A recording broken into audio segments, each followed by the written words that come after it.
have your laptop used to bring. That is fine. You can take 10 15 minutes to start that. Oh no, I have forgotten my laptop. You bring your laptop as well, Tim. That's very important. So anyone here then have to go over to the other room. Which one? Room 1. Can you get my backpack? You know what my backpack is? No. It is on the stage, on the table, and it is, how does it? It has very many zippers, and it is black, and it is very heavy.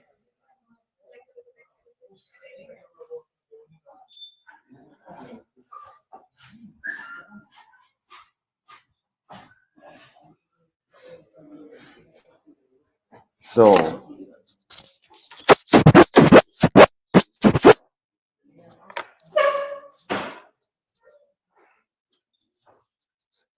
you have to put this on you so that the people hear you. Cool.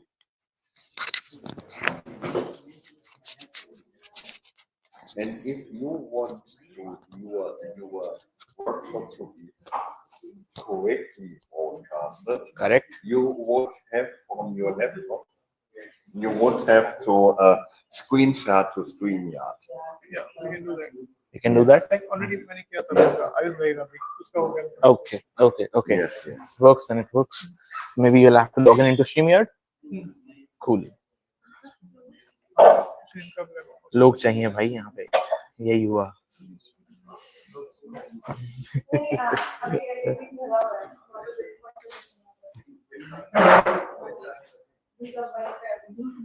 अच्छा. Which one? This one. I need to install another browser. नहीं. नहीं. I need a new browser. So I'll install Chrome. This Penguin OS will work. Any Linux operating system. Any Linux operating system. You just need a Linux kernel. That's it. Actually, he was the one looking. Okay.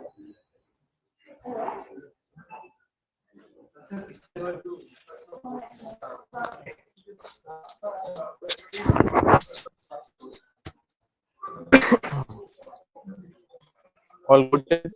Is the camera working? Let me check. Can anyone check the live stream? Is the camera working or not? Yes. Here you see. Can someone on the phone connect via remote attending links to this room so that the live stream can be checked? So to get, did someone start StreamYard for you here? Nope, no one. So I you do go not to have the the valid schedules. You go to the schedules and to. I know that. remote Yes. speaking. The thing is, Safari is not currently accepted into StreamYard. So I'm installing a new browser on the go. So you do not have a standard browser to run for. Correct. To run For StreamYard. Yes. So because otherwise it is more or less as long as you have not slides up. It's what we can do is we can on the streaming machine on this we can have your slides so that at least the slides are there all the time. Okay. And only if you cannot pass on the demos because your system is too special to connect into StreamYard. No, I can. My system is not that special because I can download. I'm actually downloading Google Chrome right now and then going into StreamYard to be presenting. So that should work. Yes. So enter email address. Where's Sanskar now? He should be entering the address here, and we should be able to go. Yes. You do not need to log in. You can use the remote. They always put and turn on off the speaker of your laptop. I've joined it. Yes. Yes. I've joined it. Yes. And you have the sound. But only for short tests. But they don't need the sound off. I think it's working. Yes. The best would be if you had headphones, so then you could monitor the sound continuously.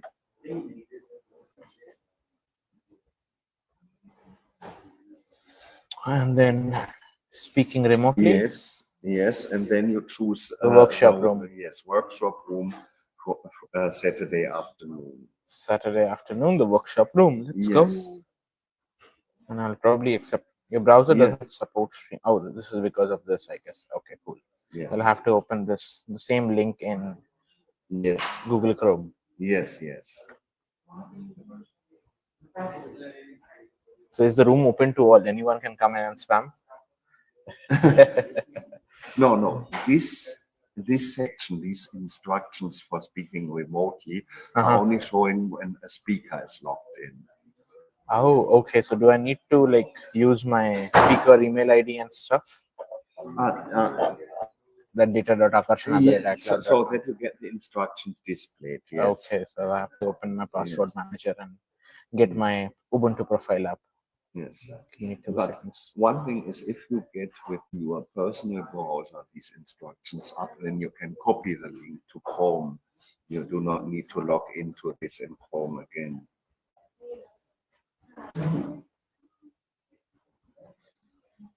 So I should be able to log in now. And now, okay, I'll not save the password.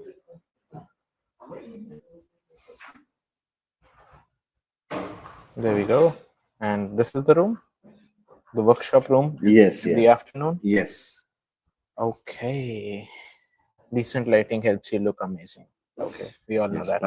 Yes. And for that, the local organization. Oh. Allow the sign. Yes. And there we go. Display name Akarshan Kapoor. Enter studio. Yes. Do I switch on my camera from here? So yes, this would be also I mean, I switched on my camera from here. You only should not capture your sound because your sound is captured already. Got it. I'm not capturing my sound. Yes. Is And the your mic laptop should also have the sound off. Okay. Your laptop speaker. The sound off. Yes. So I will connect you now here.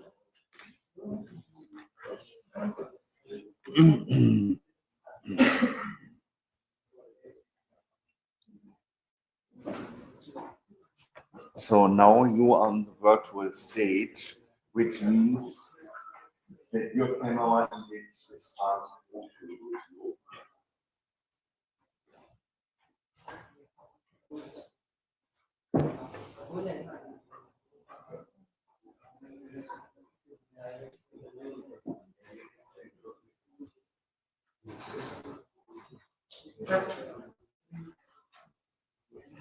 And it should also protect. One second. Yes.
I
think we're here for 90 minutes.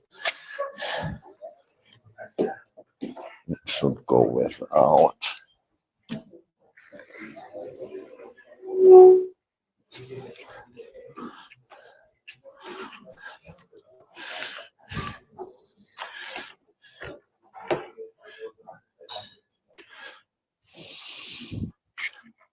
I simply need the mouse.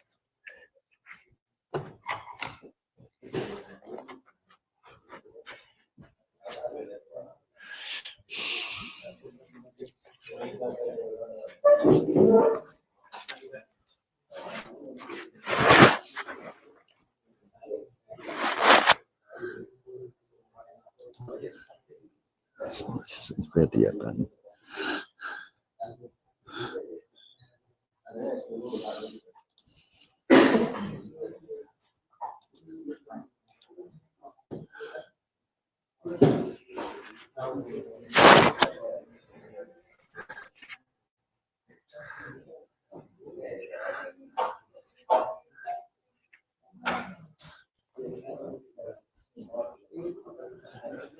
You have disconnected from StreamYard.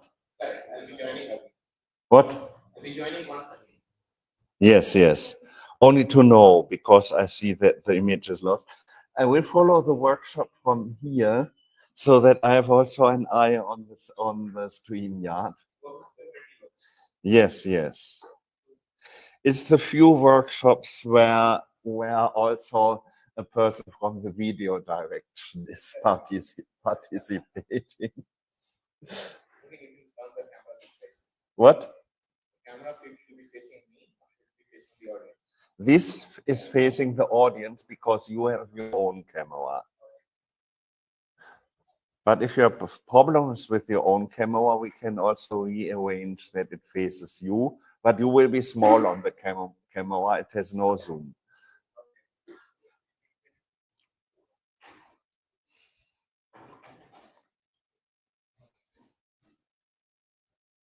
Guys, we'll get started in about 10 minutes. So if you want to bring your laptops, possibly with a Linux kernel installed onto a notebook, or something as a Linux environment that will really be good.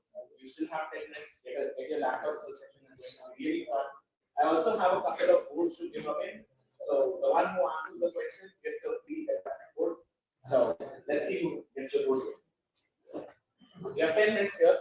So maybe you can invite other people as well. Yes, organizer, can you give them? Hey, Kanpur, we are still waiting for more people to come because I brought a lot of stuff. I bought tools. I bought like an entire coding environment. So I'm not sure because I'll be showing live coding and stuff. Okay, I'll just text. You just draft the text in the participants group. Done 3 times. That's. Oh, is this the one? Yeah. Okay, I'm not sure I'm there. Where did you? In Telegram. I'll just send that next to. This one. Correct. That's all me. Akarshan, Akarshan, Akarshan. And in the earlier as well, I did post about it all.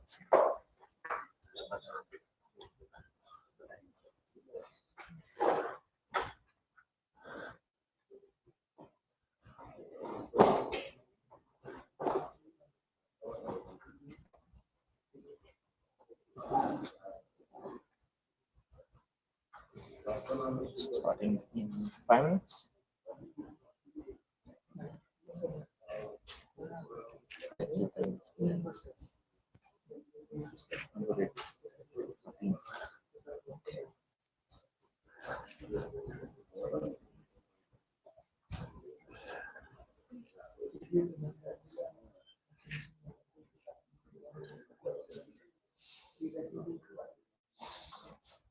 Important.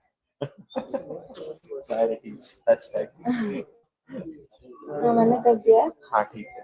I'll wait till 4:40.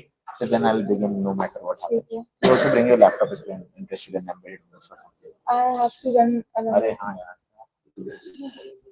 It's probably getting streamed, right? So I cannot cuss on live stream. Yes, you are getting streamed, Okay. So and me too. So yours will be whole 90 minutes. I guess so. Like I can cut it down a little bit if I don't blabber too much about the technical details. I told them to get the laptops as well. 6:30 है ना hard deadline. 6:30. हाँ hard deadline है because उसके बाद you have something you guys have planned. Yes. Conference. But So yours अभी start होगा तो कितने बजे तक चलेगा ये? 6:10. 6:10 is the ending of second वाला workshop. So do I cut it to like? And we also have to move. 1 घंटा कर लूँ 40 मिनट का. I'll try my best. 1 घंटा कर. यहाँ पे किसी को बैठा दो because once you're in the workshop it becomes really difficult. You're speaking to someone and then people start questioning your question and answers, so it becomes really difficult to break the workshop. किसी को बैठा दो वो मुझे बता दो. Yes. Can you give me one of the boards to as main organizer? Definitely, definitely. That's a secret. Yes. Oh, you left me hanging.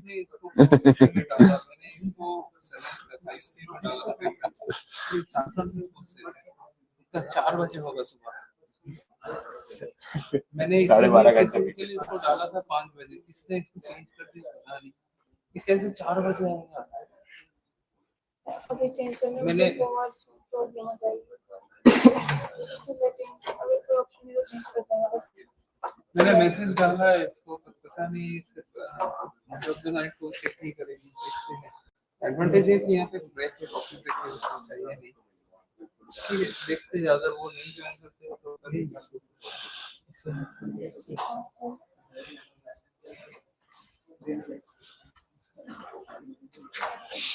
And then are the slides downloadable?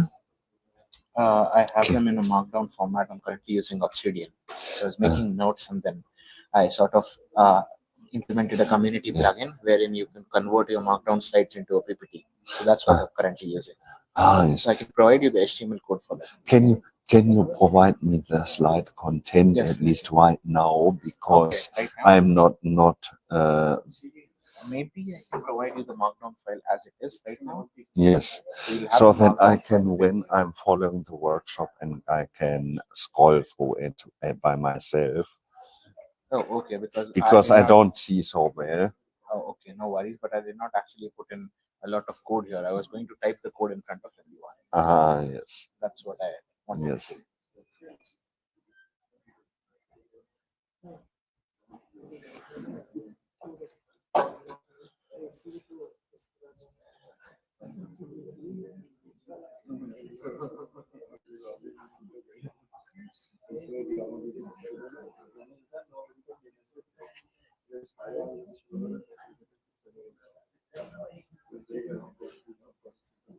Do I share a particular slide in PDF? Can I show?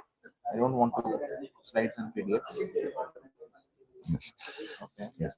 And one thing could be a good thing if I had a PDF of your slides. But if you are live typing into them, this is a Correct. problem. Otherwise, I would be spinning your slides from the streaming laptop. Correct. And Exactly. yes, Exactly. Exactly. Huh? Tech Rail Board and STM32 development WB5RR.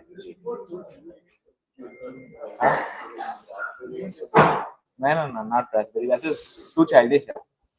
That is too childish. I mean, talking about?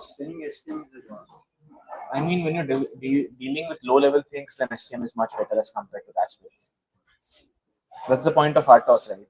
You have to have those real-time operating systems. Otherwise, Raspberry Pi has its own Raspbian. It has Raspbian, right? So that's a complete operating system. I'll let you know what's the difference between an operating system and a real-time operating system.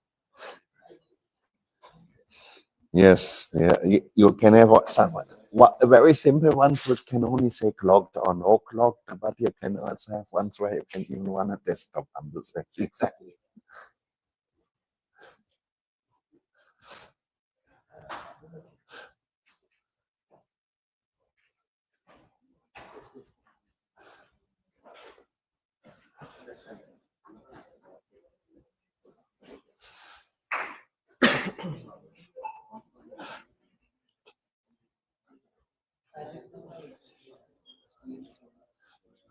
Should I get started? It's 4:39 now. Yes. So let's start so that we get still enough workshop in the small window until the dinner. No, there's actually one more workshop that is scheduled after. Yes. Start. Sunscast talk.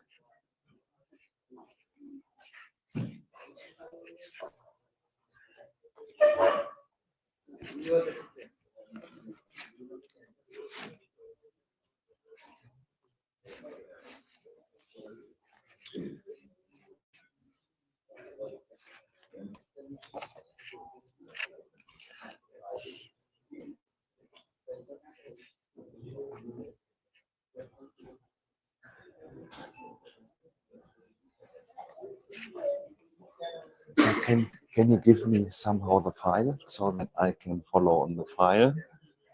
At least read the text parts of it. First, I'll be giving a short demo. Then you Yes. let me know, and Yes. then I'll give it the files. Yes, great. So that when I have them from doing the exercises.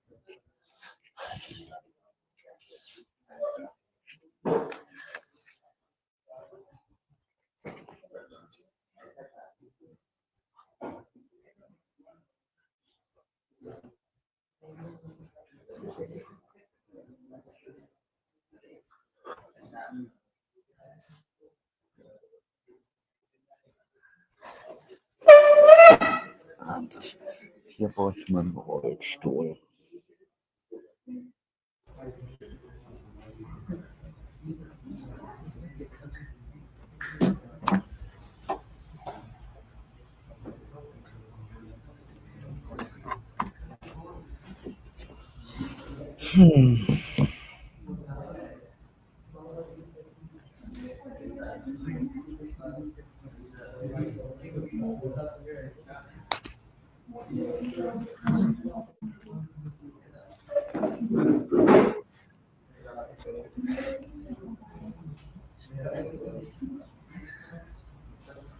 I believe the HDMI cable is not working.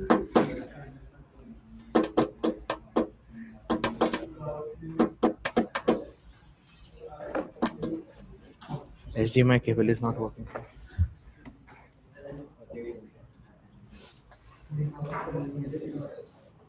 No, I think खोल यहाँ से ही होता है फिर से लगाऊं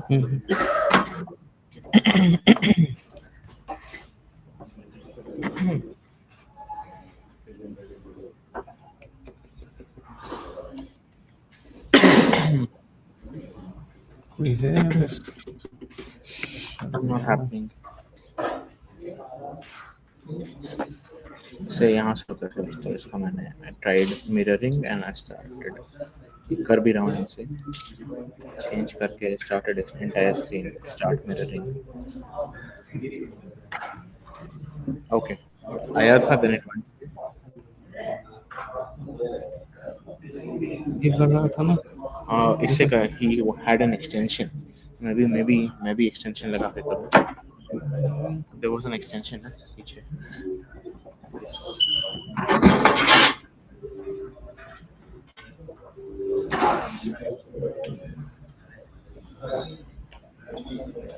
आप करते हैं सर एक minute let me check.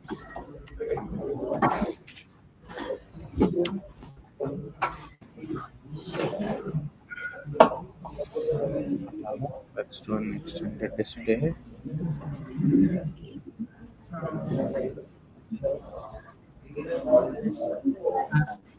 Good.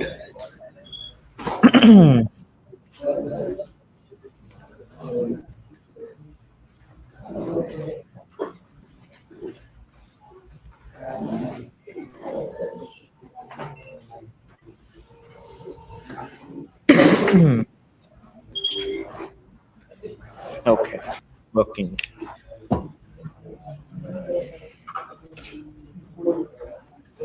Okay, so hello everyone. A very warm welcome. I hope you are all having a stellar time at Opportunity Open Source at IIT Kanpur. Do you guys know me? I gave a talk yesterday. How many of you guys attended my talk yesterday? Okay, quite a few. Nice, a familiar audience. So today I'll be talking about walking on embedded adventures. The talk, this is not going to be a talk, but a sort of a workshop wherein I'll not only be giving you some theory details, but as well giving you a live coding demo, basically an installation of sorts. I also have two boards to give away. I have a FiTech Re board, the company that I'm actually working at, and I have an STM32 development tool board. So I'll be giving these away to those people who answer my questions correctly. So it's a free giveaway. You're free to answer, and let's get started. So this is the slide that was there yesterday as well. Who am I? A very short introduction. I have recently graduated from IIT Kanpur in India. I was in Germany for the past 7-8 months, and I studied at TU Braunschweig and TU Dresden. I am a two-time Google Summer of Code contributor to Open Pending under the Linux Foundation. I have been an international speaker at the Ubuntu Summit in Riga, Latvia, and in the Netherlands. Apart from that, I'm currently interning at FiTech. That's obsolete information. I'll have to correct that. I am going to join full time very soon. I'm currently waiting for my visa. Okay, so general yapping aside, what exactly is Ceph? So you guys have, how many of you know what a real-time operating system is? Okay, go ahead. It's like an operating system which makes like it is a smart watch. It has an operating system that monitors our body, and there are many like ADAS continuously monitors the distance between the vehicle so that TV can stop, like it is monitoring my heart rate. Okay. So the answer was partially correct. It was like around the right track, but I'll now explain in more detail. So first of all, we have an RTOS. RTOS is basically standing for real-time operating system. As the name states, a real-time operating system is not a full-fledged operating system. It is an operating system of sorts, yes, but you remove a lot of fluff from it, and what you get is a real-time operating system. So what it allows you to do, it allows you to basically control many different type of architectures. I think there was a talk yesterday about this 5 architecture, about ARM architecture. The Mac laptops use the ARM architecture. Normal laptops, Windows probably use AMD Ryzen or x86 architecture. So those are some terms that you might be familiar with. So it's ideal to build IoT projects, and this is the logo for Zephyr. I actually had a kite for Zephyr. This the kite logo. I had this actually. Like, okay. So the display has turned more. What was it? The projector? I think so. Yes, yes. The image is back. Yes, I think that it was the projector because I think the image was did not go away here in the screen. Yes. So as I was telling a small story, I had this kite. I got it from Kate's Stewart herself. She is like a big person at the Linux Foundation. So I got the guide from herself in Boston in Belgium, Brussels. So I have the guide. I could not bring it right now because it was apparently not allowed as a flight. But no worries, that's the logo for Zephyr. So what do I mean by a real-time operating system? So I'll be first giving out some general information like an overview of what Zephyr RTOS is, and then we'll be diving into a demo. So if you, in the meanwhile, you guys can all open your operating system, possibly on Linux, or I'll also be showing a very easy way. I'll talk about it later. So an RTOS ecosystem, it's by developers for developers. It's basically a small footprint kernel, not a full-fledged kernel like the Linux operating system, like the Linux kernel, but it has been resource constrained. What do I mean by resource constraint here? Like it has a very limited amount of RAM, a very limited amount of storage, and it has only like connectivity information about threads and all those stuff. It supports a variety of different architectures, as I already mentioned. x86, ARM, MIPS, RISC-V. Some of those terms might be new to you, so feel free to either enter them on Google or go ahead and search them on ChatGPT as well. So those are some architectures which are supported by Zephyr RTOS. Okay, so this is slide one. Correctly. Yeah, now it's so about the OS landscape in general. Like we are all familiar with operating systems in general. We have like the Ubuntu operating system. Some advanced users also go ahead and use Arch. I think Arch for it. That's a very famous line. And we also have the Mac OS system as well. So this talk is not going to be focused more upon operating systems in general. It's going to be focused on something called as RTOS, or real-time operating system. So let's have a look at what operating systems are. Basically, the target here are desktop, laptops, and in general big, huge servers that have a lot of resource capacity. They have a huge RAM. They have a number of CPU architectures. They have multi-threading available. Those are some things that are actually available in a full operating system. The boot time, depending on the capacity of your machine, is around 30 to 40 seconds. And if you're probably booting into like a Ubuntu server or something, the boot time can actually go ahead depending on the number of packages that you have installed. So real time, is it real time? Obviously, it's not real time. That means a normal process can actually go ahead and be cut off. Like for example, if you have like a system notification and you also have a Bluetooth module connected, so if the Bluetooth module goes ahead and gives sort of an error, it will be ignored because the system notification is given higher priority. So that's general overview that you can take out of the operating system. What about embedded Linux? Is embedded Linux actually a real-time operating system? Like here, some guy was talking about Raspberry Pi. So Raspberry Pi OS is basically Raspbian OS. That's also an operating system. It has been resource constrained in general, but you can see, like if you go behind, the resources here are like GBs of RAM and very powerful CPUs. But here, the resources are boiled down to 100 MB of RAM, a simple CPU like ARM Cortex-A, a processor, or something like a 510 board as well. Next, we also have some goals here. The boot time here is approximately 10 to 30 seconds. It's okay. The real-time operating system, like the real-time possibilities, are those actually available? Well, not so much. There is where we come upon real-time operating systems or RTOS. So free RTOS, I think there's a X in between, ignore that. It's called free RTOS. There's another one called Zephyr. There's TEDx and then QNX. Out of these, I have been personally using Zephyr for a long time, and I think Zephyr provides a much better experience as compared to all the real-time operating systems. You guys can actually note down all these real-time operating systems as well. You might go ahead and Google them. I'll share the markdown file after this. Actually made this very quickly because I had a talk yesterday. I made this in markdown and Obsidian, and then I put it into a PPT file. So this is actually running a software, a sort of a CLI tool that converts markdown into a PPT. So this is basically markdown into a PPT. Cool. So the resources here are very less. It's 8 kilobyte or 8 MB at max. Again, we have a RISC-V architecture. We have the ARM Cortex and the CPU modules. The goal is basically a deterministic response. So herein, if you say I schedule an addition operation after a subtraction operation, the schedule will remain the same. In case you want to go ahead and override it with the help of general stuff, like basically introducing semaphores or introducing other things that are supported on the real-time operating. Real-time, yes, it has real-time operating capabilities. That's why we are going to discuss Zephyr today. Zephyr is the main topic today that we are going to discuss. Okay, So the core architecture review, Atos is actually very scalable. Like as I mentioned in the previous slide as well, you can see that the I need resource very, urgently power. Can I take this here? So it's very scalable. You can actually go ahead and My operate. battery is really someone low. mentioned about watches as well, smart watches, right? That was your answer, I guess. So you can actually go ahead and scale it up. Thank Smart you. watches or smart operating systems or like home system. Does anyone have a home system? Okay, what do you control? With the help of a home system, what do you control? Like you have a script running that you can go ahead and change lighting, change the temperature, change the fan speed. Oh, you have a fan controller. Awesome. Cool.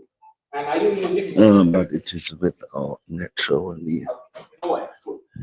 Another thing that I want to talk about is preemptive multitasking. That is basically an addition operation will be scheduled after a subtraction operation only if you go ahead and run.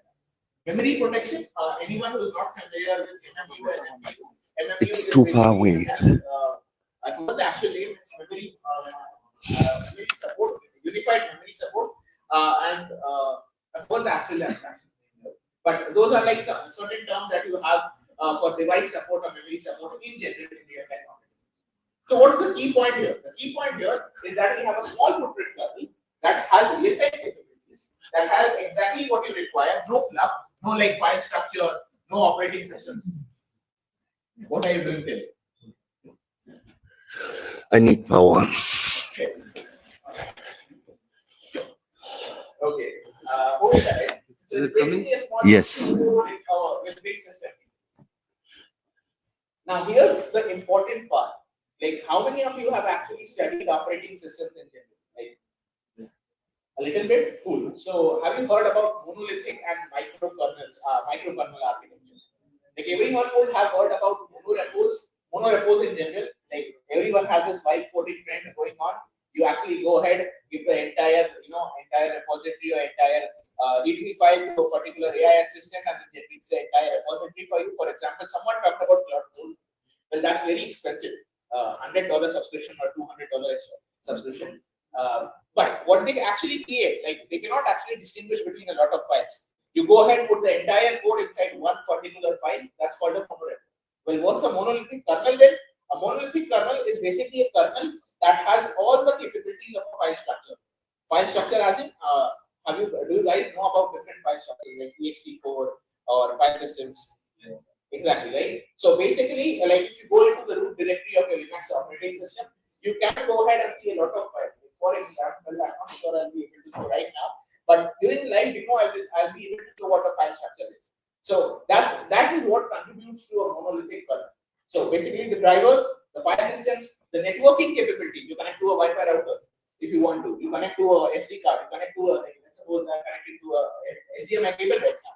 So those are all the drivers and the stuff that are actually put into an operating system that makes it really good. So a typical example, Linux and Windows. It's fast communication, simple design. But one thing is that if you have like a little bit of lesser known acknowledgement, or the files cannot go through, the entire system crashes through. So that's not actually providing real time. So what's the microkernel approach here? There's only scheduling. IPC stands for inter-process communication. You have memory management. So those are like the most important tools that you need for a real-time operating system. Then you have something called as threads. Threads allow like multiple operations to be performed at the same time. So one thread, let's suppose, is performing. Basically, what threads allow you to do is parallelization. That's what I'm talking about. Apart from that, you can isolate one particular service from a different service. Like for example, if you let's say you had a service that was adding 3 and 5, so the result would be 8. But you had a similar service that was going ahead and dividing 3 by 0. So that will result in error. You will not want the operating system to fail as a whole. So that's where parallelization comes in. If one particular thread fails, another particular thread can go on and keep on working. So microkernel is more reliable, configurable, and is basically an embedded system. Then what is the difference between multi-threading and multi-threading? Okay, so can I answer this afterwards? I'll answer your question afterwards. To be in general, multi-threading and multi-processing is different because inside a processor, there are multiple processor parts, like multiple processing channels. So if you combine both threads, it's called a process. That's one process. And if you combine like a multiple process, that's called multiprocessing. So multiprocessing boils down to multi-thread. The thread is for one particular core, and if you have multi-cores, that is multiprocessing. So that's the primary difference between multiprocessing and multi-thread. A very nice question. So system design basics. I mean, I'm yapping a lot about technical details here, but that is very important because if you are not aware a lot about technical design or technical systems here, then it's the implementation is going to be a bit difficult. So again, scheduling. These are some terms that you should know: preemptive, time slicing, cooperative, and real time. Like these are the terms. The definitions are there. I'm not going to repeat them because you can go ahead and read them here. Cool. If you want to go ahead and click a photo as well, that's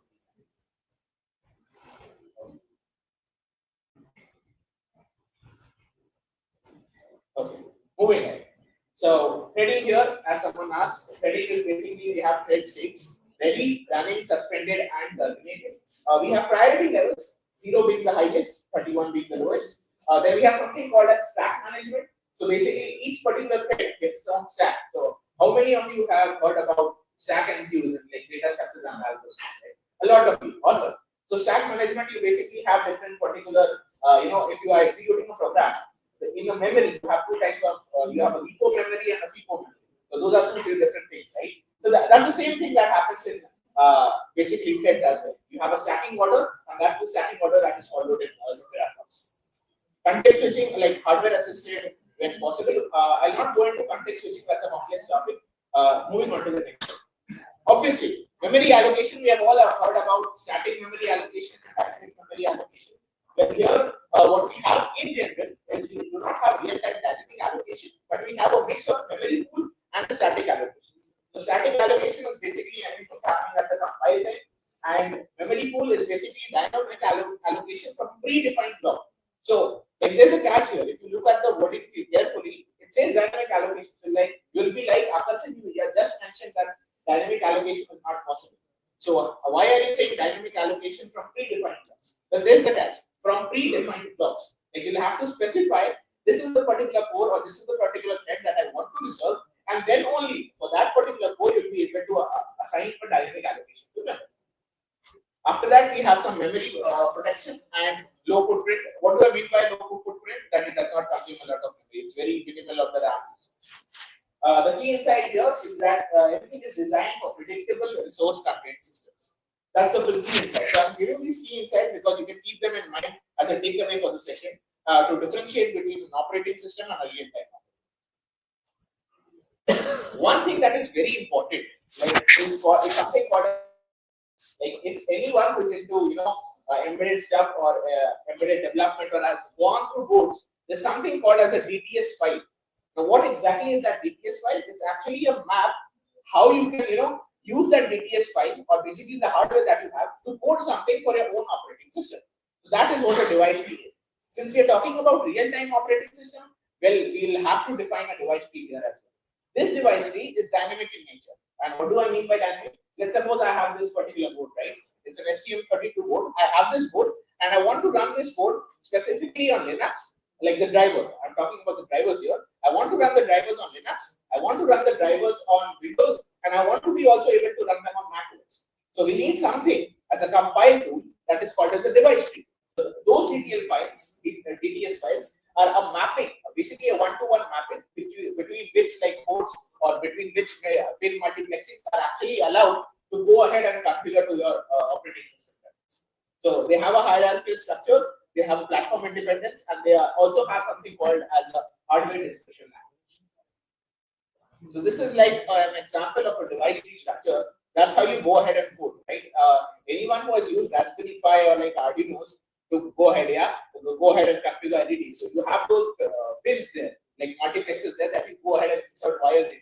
So how does the Arduino actually recognize that this particular LED has to be lit up? We are talking about the coding inside the Arduino. We're not talking about the external C code or external code that is done. We're talking about something that makes the driver, like Arduino driver, accessible to your operating system. So that is where the device tree structure comes in. This is a very basic example about GPIO LEDs, like if you want to configure LEDs. It's a very basic example. So why device tree matters? Like I said, there's no hard-coded pins. Let's suppose you have a pin L0 and a pin L1. So you cannot go ahead and define L0 as a camera pin or L1 as a Bluetooth pin, right? You'll have to be very dynamic. Let's suppose an operating system configures L0 as a Bluetooth one and L1 as a camera one. There's a mismatch. So how do you get away or get rid of this mismatch? Well, you technically go ahead and use something as a device, a DTS file to be specific. One more thing in operating systems is something called as a bus. Like in bus, what happens is buses are basically meant to communicate information between different threads or different processes. Well, Zephyr has its own, own bus. It's called a Z bus. A bus paired with Zephyr, so it's a Z bus. It has a publisher-subscribing type of model. So if you're not aware, you're not aware about what a publisher-subscriber model is, it's basically very similar to a server-client interaction. I gave a talk yesterday about the Papel server, the printer application server. So basically, you have a server, you have a client, you use the server to connect to the client. So in a publisher-subscriber model, you have something more dynamic but resource constrained. So it's similar to it, but not exactly same. Other things are like efficient, it's slide safe, it's event-driven architecture. So those are all the things that you probably need. But here, what I wanted to explain to you, like these are the key terms. We have something called as a publisher. A publisher is a device that can send messages like sensors, timer, user input. So those are what contribute to a publisher. Subscriber is basically the capability to receive messages. You have display, you have logging. Like each of these are actually implemented in daily lives as well, right? Think about like when you start running a Python example in the very beginning, you write print hello world. So the hello world is captured as an output into your terminal, right? Or like std out in C++, that is logged into the terminal. So that is like you can understand that as sort of a subscriber. What is the publisher? The command instruction, the instruction set that is going from the compiled code to the compiled memory is the instruction set. So that is the publisher. This is very like a bleak example here, not to actually relate to what sensors and loggers are, but in general, this is how you can relate to a publisher and a subscriber. Then we also have channels, and then we have different message types. What do I mean by message types here is we define hierarchies. Let's suppose a particular temperature sensor and a humidity sensor. Those will have different values. Humidity sensor will be sending humidity values to the basically to the logging terminal, and the pressure sensor will be sending pressure values to the logging terminal. How about I do not want them separate? I want them combined into a singular message. So we make something called as atmospheric condition or atmospheric condition sensor, and inside that atmospheric condition sensor, I'm simulating both the pressure sensor as well as the what was the other sensor that I mentioned? Humidity, exactly. So atmospheric condition sensor coupled into one. So that's a basic intro into publisher and subscriber, what channels are and what message types are. Now you might be asking, Akash, I have used Ubuntu. Ubuntu has a package manager called IIT. It also has something called Snaps. They gave a talk here, a huge shout out to it. Thank you very much. So he gave a talk about Snap. Snap is the package manager inside Ubuntu. Yes, and also a workshop. Today a workshop. He gave a workshop as well. So what about package management? Like in Arch, you have package management called as Pacman. Pacman is a tool that you use for package management. So what about Zephyr? Zephyr uses something called as a beta tool called as West. So West is a tool that you can think of like APT or like Pacman that allows you to install all the required tools that are needed for a particular board or for a real-time operating system constrained within Zephyr. And what is specific here is that it has a compile time capability with CMake. So CMake is it's basically the build system that is built inside West. So you can use West directly instead of going ahead and configuring a different build system. Like yesterday there was a talk about automated build systems. Rosa, I think that was what was there, right? About the Linux operating system that was developed in Russia. So he was talking about APF. So instead of having all the compile time capabilities, we have embedded a tool called CMake inside the West tool. So you use the West tool for any package repositories that you have. Then how do you configure that? Well, obviously for configuration, we have something called as YAML files. So west.yaml, you simply run the West command on a west.yaml file. Like for example, I'll give you an example related to containers. Let's suppose we have a Docker file and you want to run that Docker file to create a Docker container. So a Docker container is created with the help of a Docker file. How is the REST configuration created? In a similar manner. We create something called as REST.yaml. We define the system parameters, we define the threads, we define the processes, and that is how we configure all the package management for a resource constrained operating system. And obviously, since everything is running locally, on edge, on device, so it's very local in general. So your workspace is entirely local. Your data is with you. Your sensor data, sensor logging is all.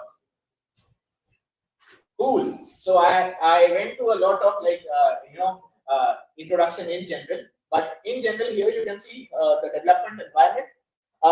Zephyr does support Linux, Mac OS, and Windows. But personally, I want that we all, like, for this workshop we focus on Linux because that's the easiest to set up.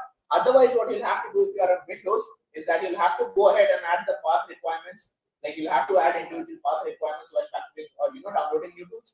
For Mac OS, you'll have to download Homebrew. So Homebrew is an installation requirement there as well. But this sort of workshop is more focused upon Linux as an operating system. So feel free to go ahead and follow me along for this for the development that we're doing. Cool. So that's the end of the slides. And now I request all of you to please open your laptops and open VS Code. And by the way, if you do not have like Docker installed, then you probably should get Docker desktop installed on your environment. And quickly switch to the development environment. How many of you guys do not have a laptop? Maybe people who have laptops can cluster together with those people who do not have laptops. So everyone sort of gets an experience. Can we please cluster and reorganize ourselves?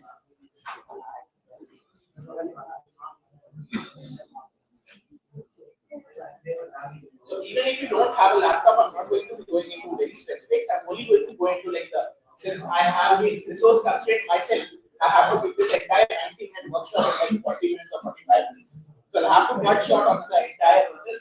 But you're not going to miss much. I'll be showing you the install instructions and everything that is there. I'll be also showing a live example of this code.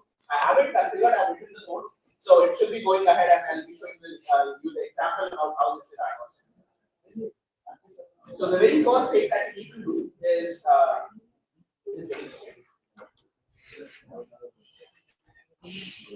if you do something with StreamYard.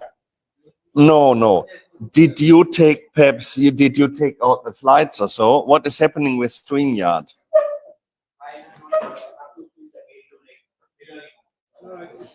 Yes, you are visible still, and your slides are also visible.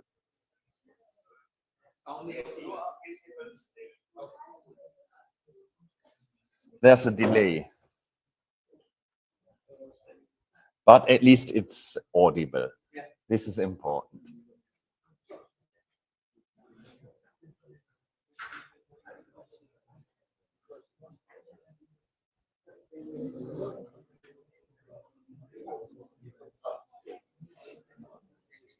So the very first thing that you have to do is open up your development environment. For me, it's VS Code, so I guess all of you guys have VS Code installed, right?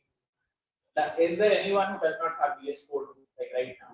Otherwise, it will become a bit difficult. You could possibly switch to the terminal as well, but VS Code is something that everyone is familiar with. So VS Code good for everyone? Okay. The next thing that you have to do is go into the extensions tab, and then you have to install something called as a Docker container or a remote container. I'll go ahead and show how that goes. So it's called a dev container. Search for something called as dev container inside your extension. Running this dev container, you have to go ahead and install Docker desktop. So very first thing before you even go ahead and search Docker desktop. And basically go ahead and download for whatever architecture that you have. There's the install. It's not the install. You will probably go into Docker desktop. Yeah, exactly. So you have this. You can go ahead and download for whatever architecture that you have. Windows, ARM, Mac OS, everything should be here available. Go to the Docker desktop website, download Docker. Let me know once you have configured Docker, then, because that is the key. How many of you actually have Linux already booted into your laptop? For those of you guys who don't need Docker, you can directly go ahead and run everything directly from your terminal. For those people who are not, working on basically working on Windows and don't have like a sort of a Linux kernel wrapped into that, you can either use like a Docker container to boot up a Linux operating system, or you can use something else like a virtual. What's the hypervisor in Ubuntu? The hypervisor in Ubuntu. LXD. LXD, yes. Okay, so you can use LXD as well.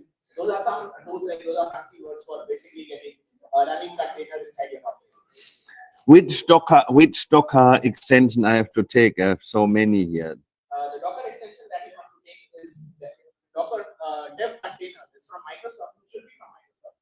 Nothing with Docker, just dev container. Yeah, exactly. You have to download that. The dev container. This is the extension. So you have to go ahead and download this container extension.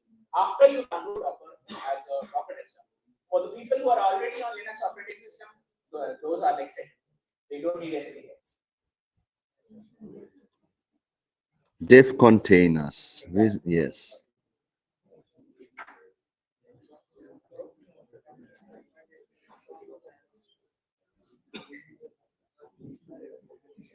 Is installed.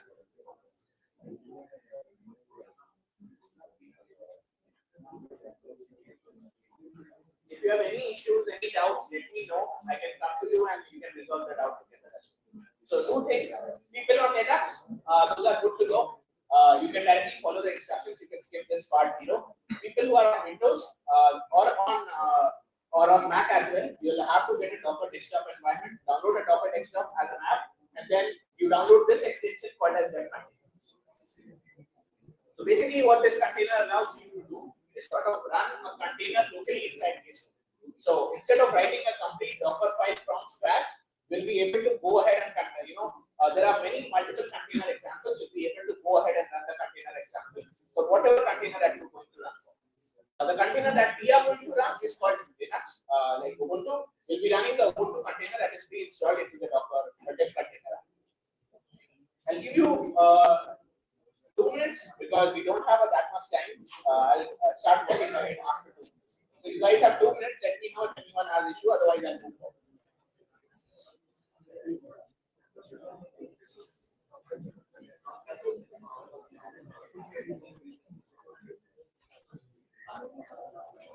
You guys don't have like a laptop or something. Maybe you can sit with someone else. That will really help you get to understand about different applications, or at least how to get started with real time.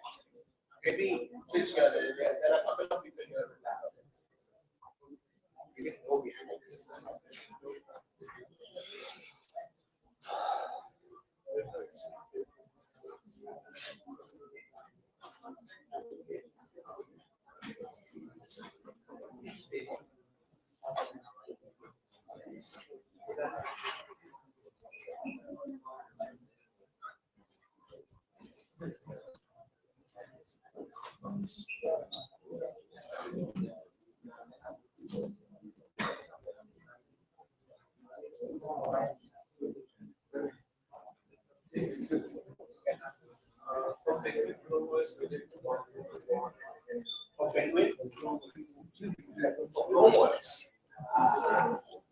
I'll have to see. I'm not really sure. Yeah.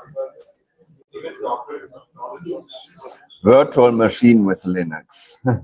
It's not like completely pure code. Then maybe you'll have to create like you can try running that. You can skip this step. Directly use the command for. So that should make it. Right. So you can basically use all the commands from the next.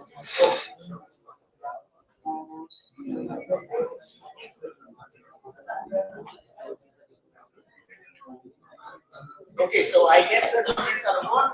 The guys on Windows, those guys can go ahead and install 2 things: the Docker desktop app and the dev containers inside VS Code. And those on Linux, they can simply open up VS Code and install.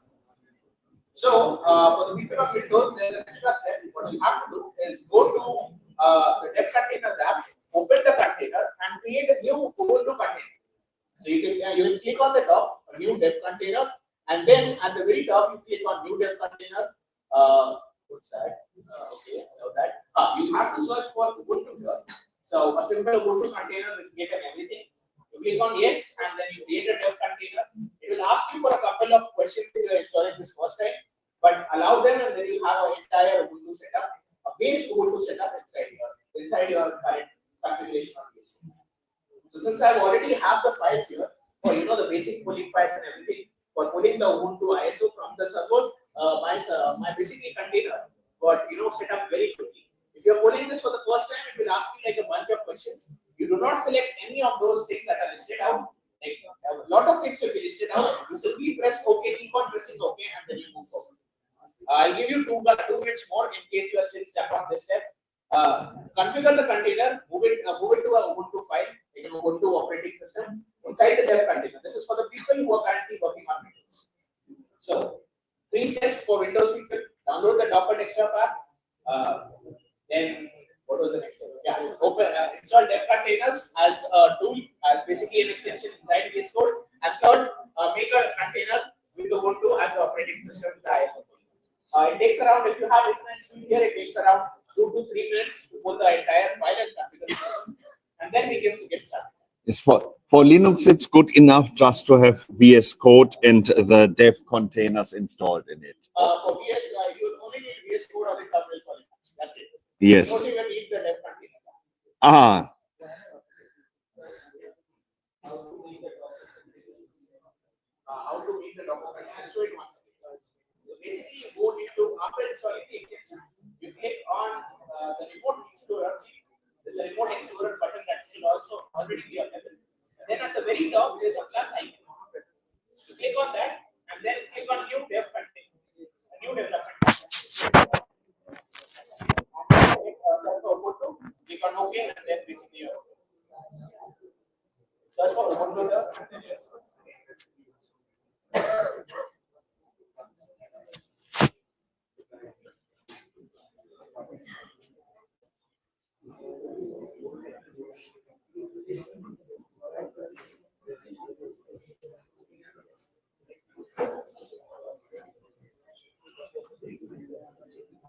If you guys are done, let me know. I will move forward with the next installation steps.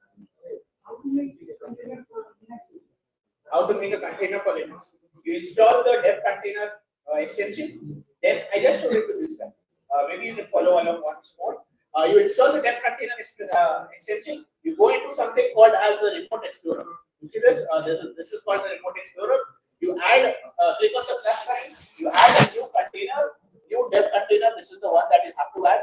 Once you have added that, you select Ubuntu. Search for Ubuntu, add that as a container, and then we are good to go.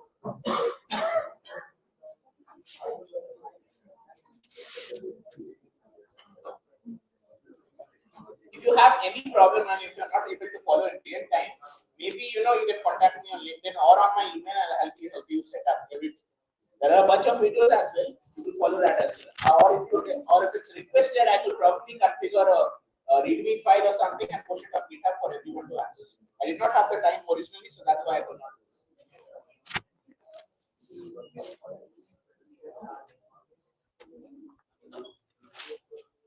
where's the plus sign to create a new container? Here you don't have to create a container. You are already on. Ah, yes, yes.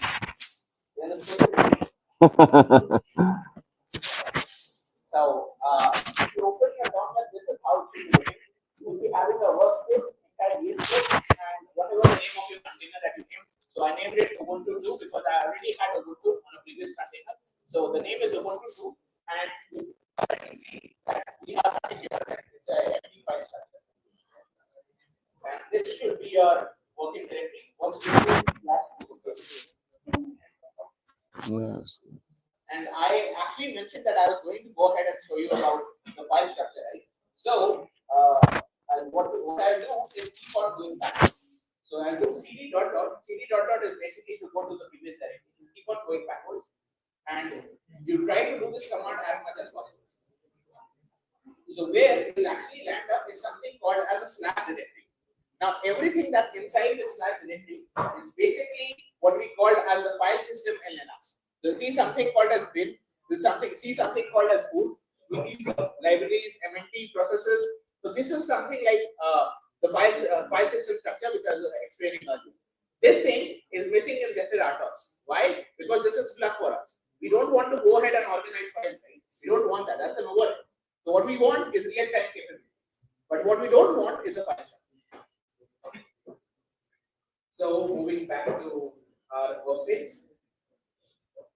And then once you are done with this step, like how many people are already on this step? Like this talk is actually getting recorded as well. So if you want to, feel free to follow afterwards. That's totally fine. Okay. Okay.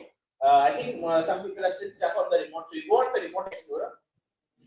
It should be there on the left hand side, right? You click on the plus sign at the top. Then you go to the section called as the new dev container. Right here. And try reloading your VS Code once again.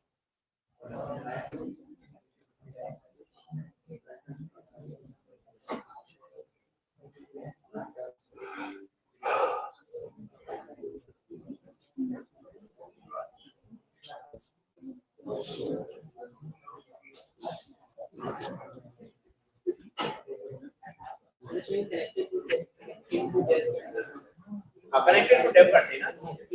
Connecting. It takes time for the first time because it's pulling everything from the local ISO files, right? So it takes time.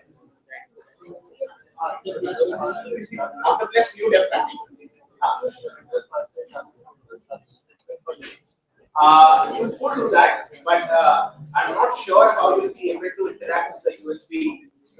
Because what happens when you create a container, you basically write a Docker file, right? If you're using Docker, you write a Docker file, and then you'll be able to expose from that container a particular USB. Because in the end, if you plug in this board, right? If you plug in this board into the laptop, so what will be happening is you have to expose that board inside that container. But what I'm not sure is how that happens in WS, because that is something that is written by humans. So you understand what I'm trying to say. So you better go for the Docker environment because that will allow you complete control over your container. That's very important.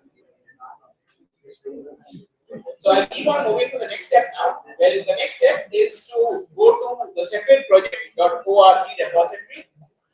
This is the repository that you have to go to. And then after this, you go to something called as the getting started guide. Now, technically, if you're already into Linux and stuff, you'll not even be sure you'll be actually using this, checking out the release file, checking out the getting started guide, and getting configured yourself. That's actually very important because once you are into Linux and you are into problem solving, you start doing everything on your own. That's very important actually. So, if you want to go ahead and configure this, take a screenshot or follow copy this URL and get to the getting started guide.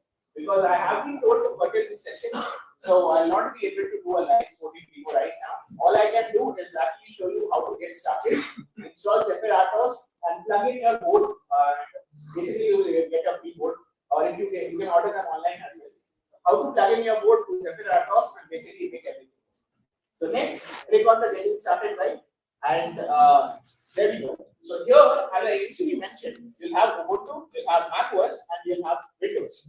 So macOS and Windows are okay. I currently tried both. Like I had time tonight, so I was configuring a container because for the workshop you have to prepare it. So I configured a container for Ubuntu, and I also booted everything into macOS.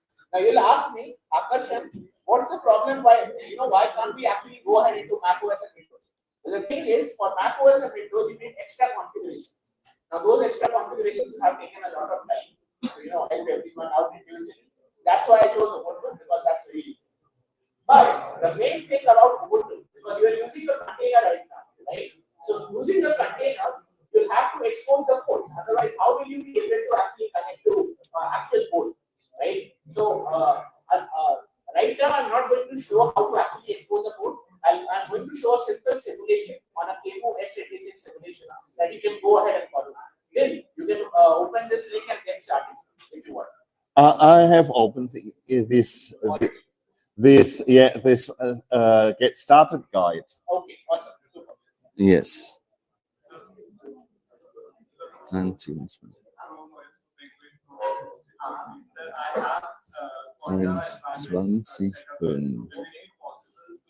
a new environment. Create a new environment.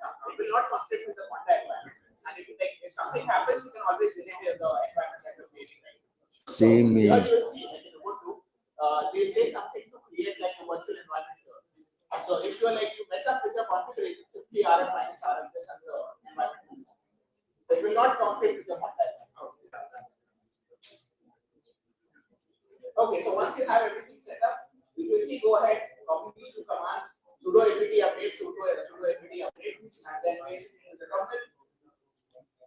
This will take some time to configure. What we are currently doing is basically updating each and every step of the Ubuntu kernel that you have currently installed, or basically the Ubuntu ISO that you have, to the upstream package managers that are configured on the server.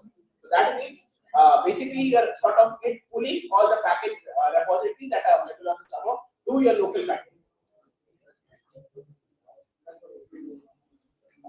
So are we done with this step? Like sudo apt update and sudo apt update. Now yes.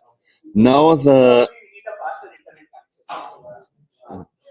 yes, now everyone is downloading the stuff and we get the conference DOS when there's a workshop, and especially that pull here. But one thing is in this getting started guide.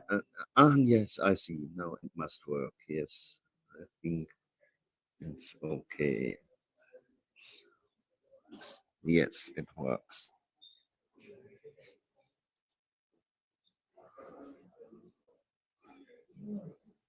How much time do I have left?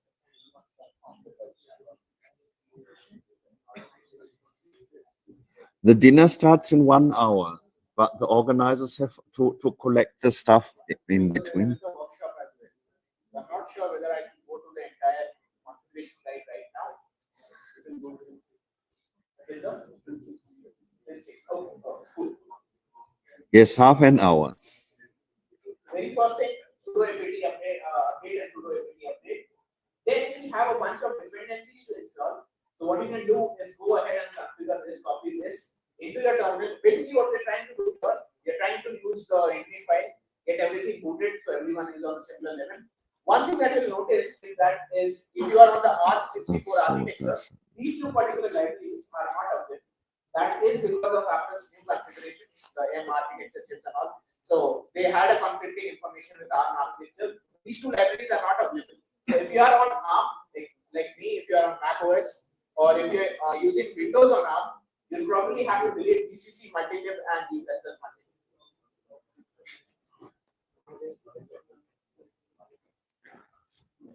Is anyone actually on my level where I'm currently? So I'll go ahead and actually install this. So I did sudo apt update and sudo apt update. This will take some time. Okay. Yeah. Since I'm actually on the architecture, I message forgot to remove the files. So I'll quickly go ahead and remove this. I'm on West update currently. Okay, super.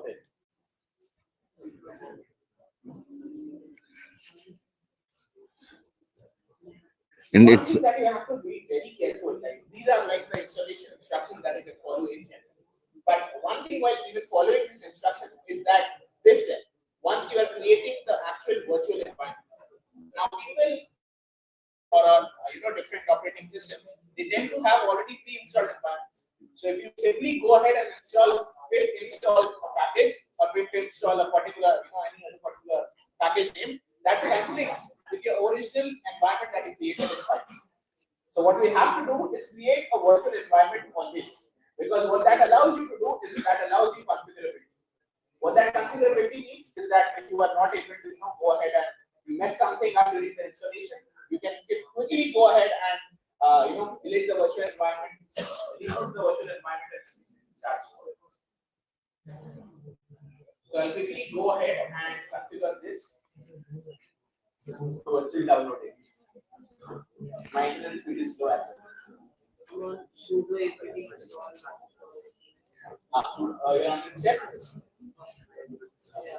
the West Someone who's on the same level as me.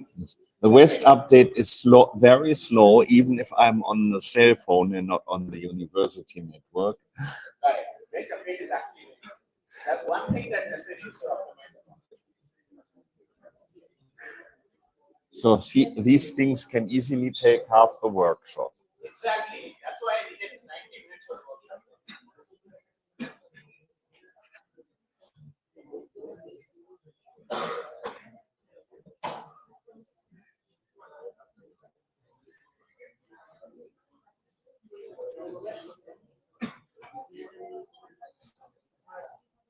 Okay,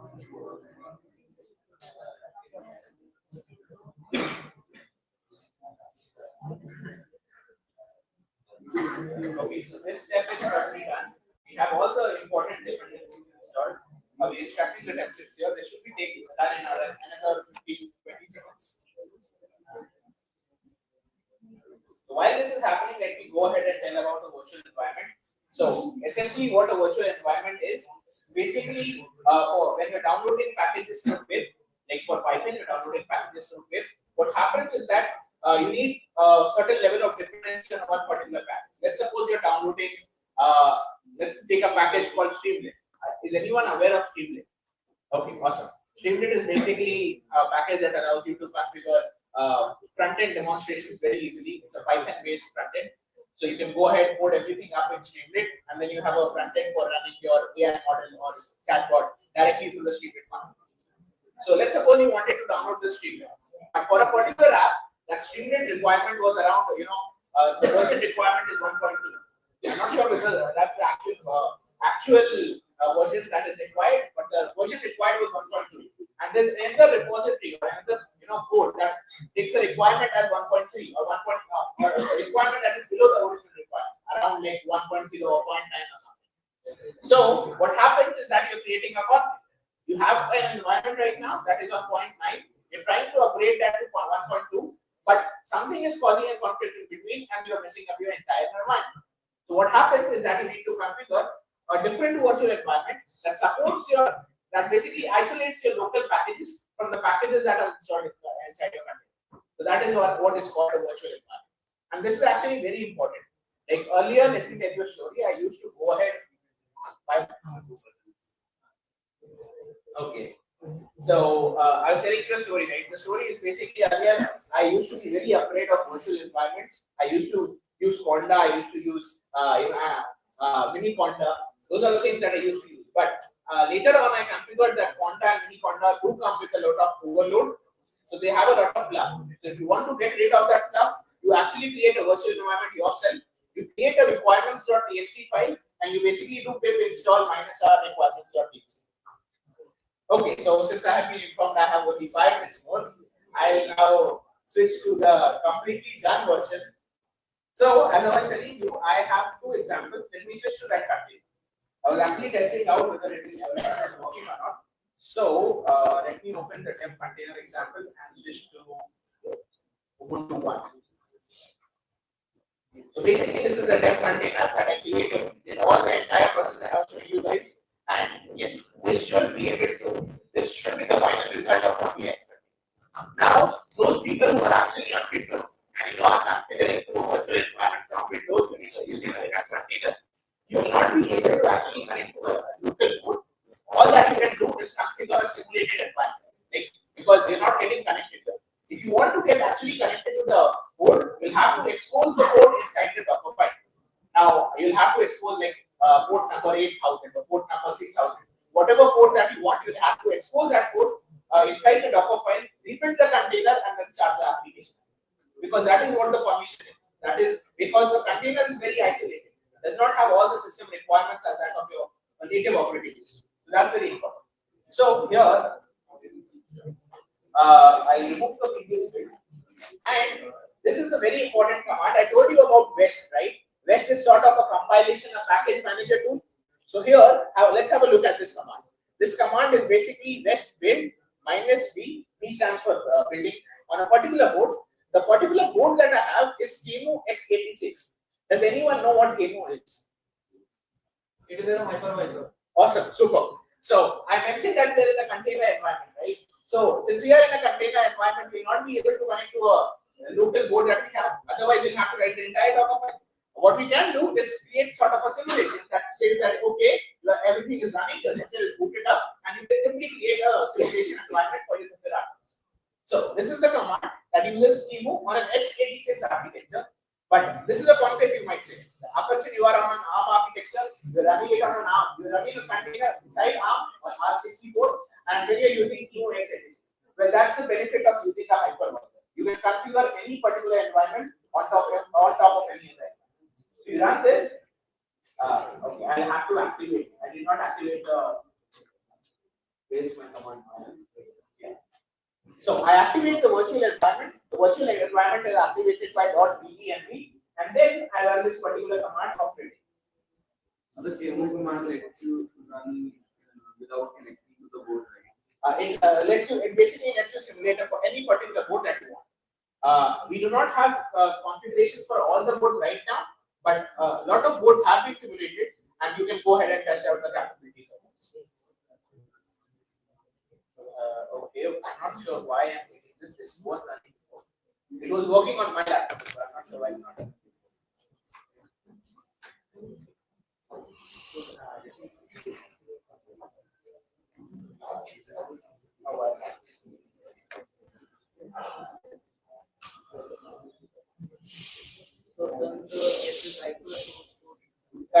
You got that?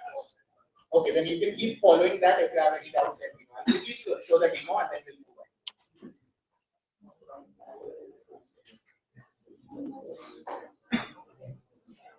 Okay, so the essential step that I was missing was I actually downloaded the repository. I was not in the repository, so I changed my directory. CD is the command for changing directory into the Zephyr project / Zephyr folder.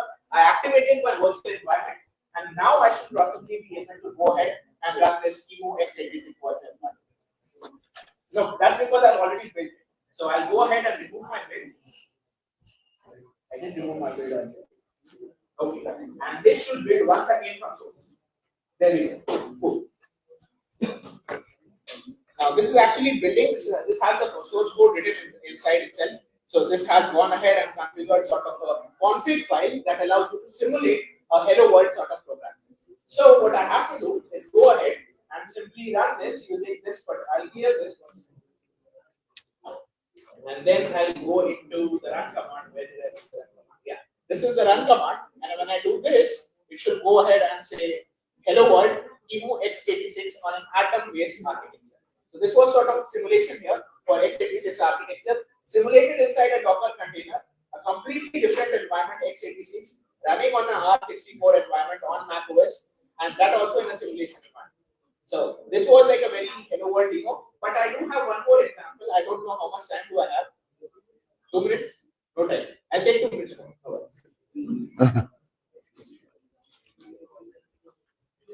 It's 5:40. So I have this something called as the Vitec reel board here with me. This particular reel board has, as you can see, it's very resource constrained. I'll possibly, can someone please open this and pass this around? That will help. So this is the reel board, and this has a lot of configuration. You can have, if you go ahead and search for Vitec reel board inside Google or ChatGPT, you'll get an entire config file. This is the board that I have. It has LEDs. It also has an LCD display if you want. You can go ahead and configure the display according to your needs. So what I do here is quickly connect to a code that I wrote. It was also a sample file on my local Mac OS, and show you something called as a very famous example called Blinky. So what Blinky is basically essentially a blinking LED inside a configured board running on RTOS. So give me 2 minutes. I'll quickly get that done.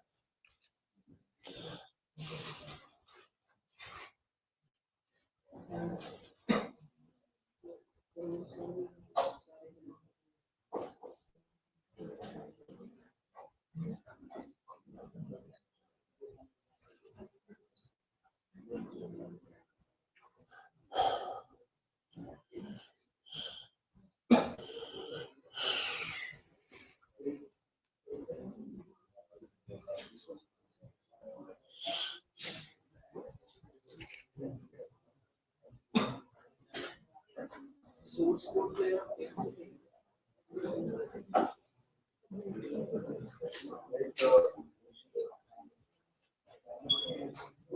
This board is the board we circulate.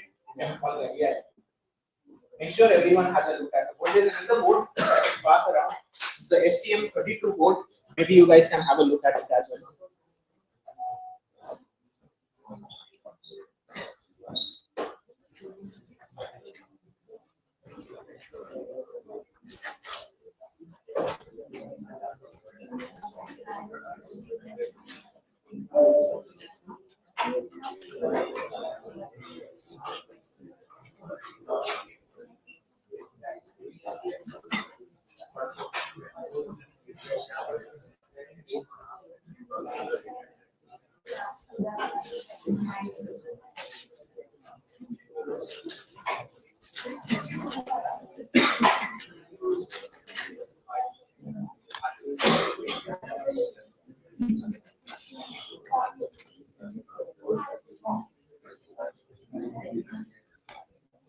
So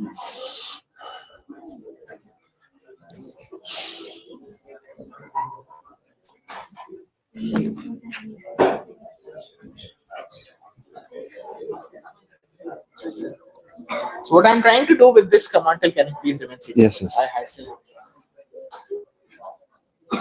Yes, I have this command. Separating everything. It takes time for the first time. You need a strong internet connection. So you take the west command. This is the command that I'm connecting to. You write west build minus p. P stands for pristine. As in, like, let's suppose you have already built something on top. You need a clean build. So that's why you need minus p. Then you have the board name. The board name is currently read board. This is the read board, so you can configure any board that you need. And basically, the example that we have is the. We go ahead and get this. I have to activate this one.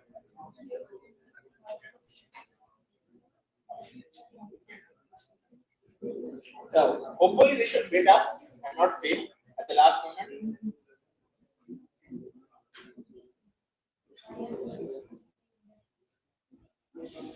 Super. So we got to build. The very last step is to actually check whether the Blinky program is actually working on the board. So let's check that. And hopefully it does. It generally fails during demos. So let's hope fingers crossed it works.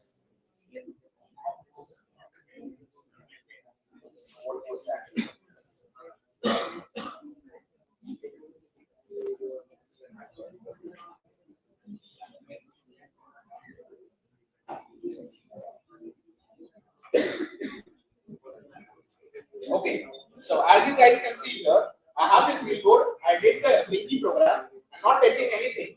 The program was migrated inside this board, and now we have a sort of a blinking LED here. And thankfully, the demo worked this time. And we have a round of applause for this. Now, before we actually give me 2 moments, please, 2 moments. I actually had a giveaway. I have 2 questions now. So if anyone is feeling drowsy, they should probably wake up. Did everyone have a look at the boards? Like both the boards? No, could you give it to me? I have to distribute it now. So maybe have a big bring me later as well. There's one more, right?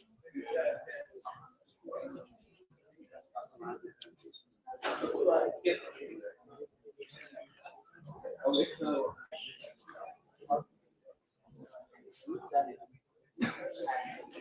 you have to.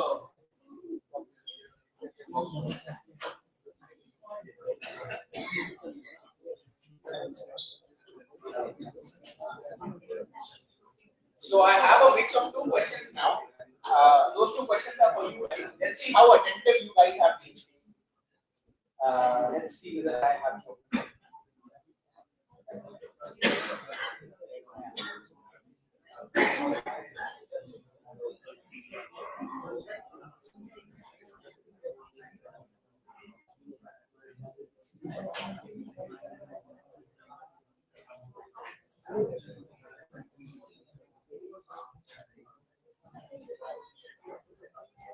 Okay, this is the first giveaway question. This is for the STM32 board. In Zephyr threads, which is the correct order? C. Z. Who gave the first answer? Okay, there you go. Can we have a round of applause for this? Take the board from me.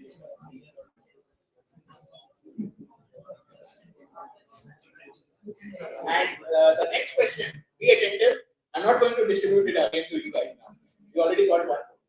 The next question is a combination of 2 questions now. First one, you'll have to answer it in a proper manner. No answers right now. You'll have to answer this, and then I'll reveal the next question. If you're able to answer that, then it's good. Otherwise, you are eliminated. So, which foundation hosts the Zephyr project? Next foundation. Okay, so let's consider this a tie. The next question is important. So whoever gets the next question gets a 5-tech report. The next question is, what is the Zephyr's build system? Linux. No. No.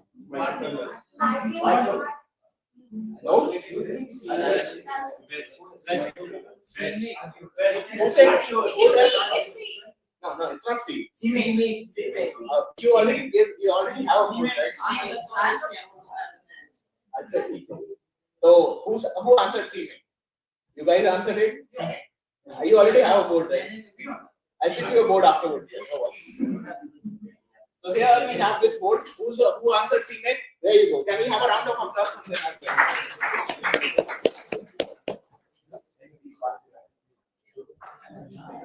Contact me later. I can give you a free board because that's from my company. Okay, thank you very much, guys. Thanks a lot. This is my LinkedIn profile. Feel free to connect. Thanks a lot. It was nice having a great audience. Thank you. Okay, done.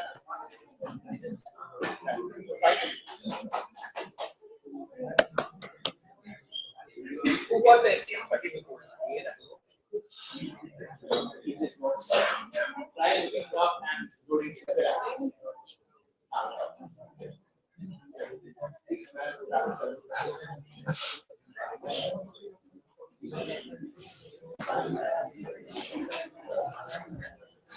And my machine is still updating West. So could someone have done the exercises actually? Or Let me just quickly give it to you guys. yes, the packaging that they can easily take the board with them. Hi. Ours is next. What? Our workshop is next. Your workshop is now. Yes. About what is your workshop? It is about accelerating AI deployment in automotive. Ah.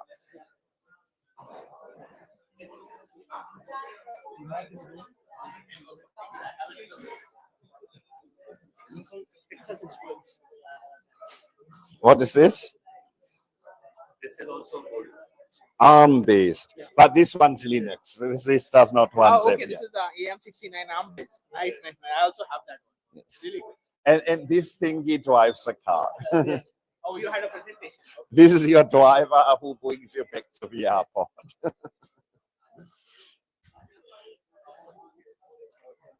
Nice. Oh, it's already. The only thing is that the cooler is getting loose. But otherwise, it looks nice. What? You can run AI models as well. Ah, yes. Nice.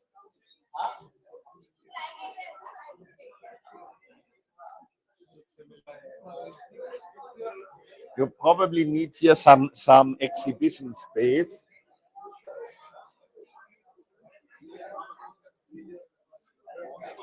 In case somebody needs some board, you can get in touch with me. I have a couple of them at my home and I can send you Yes. that board. Where's Akashan?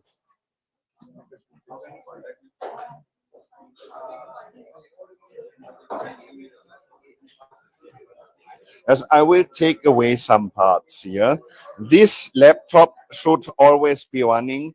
This is the streaming direction. Yes. We will be using that only. We just need one laptop only. We'll run it there. We don't need this table. Ah, yes.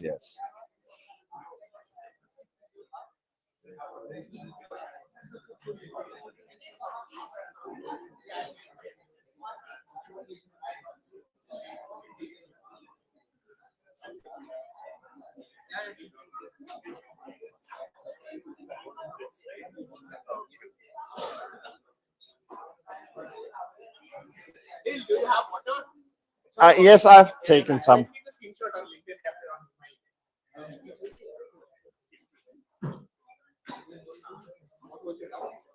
Basically, overload.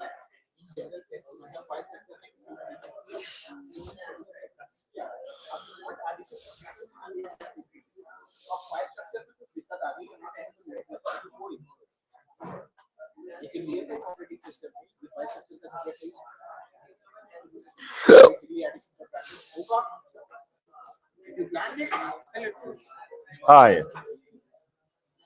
Yeah, nice to meet you. Yes, and you have won a board. Yes. And by open printing, I have also Googled some of code contributor who is porting cups and printer applications to Zephyr. We'll So- definitely apply. So one will be able to print out of Zephyr.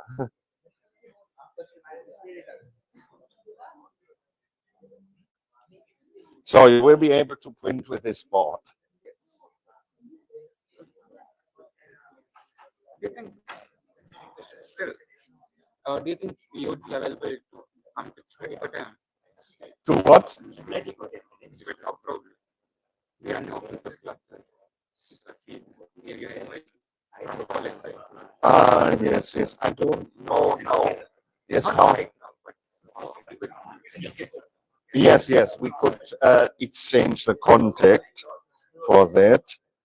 So I will give you a LinkedIn code. So Sending a telegram also fine. Telegram also works. We've already spoken to you.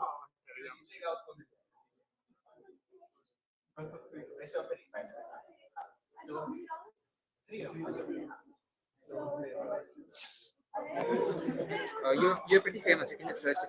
What? You're pretty famous. You can just search your name up and Yes, yes. Okay, so you will already follow it. Okay, no worries. Contact me later and give you on LinkedIn on my probably but give me some time if I don't. Wait, I'll send you the connection. Yes, yes. You have an Indian SIM. What? You have an Indian SIM. No, no. I don't have any. What in Indian? What? SIM card. No, no. Yeah. The SIM card is an international one. So for for phone. But it is only internet. It's not phone. I can receive calls now only by WhatsApp or Telegram. Yes, yes. And did you do a connection request? I didn't. Yes, yes. So I must get here. That one, yes. What? Could you Accept? accept my invitation? My connection is there. Right.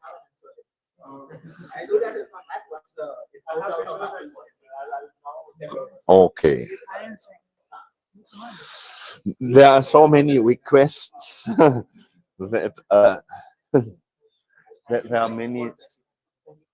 Yes.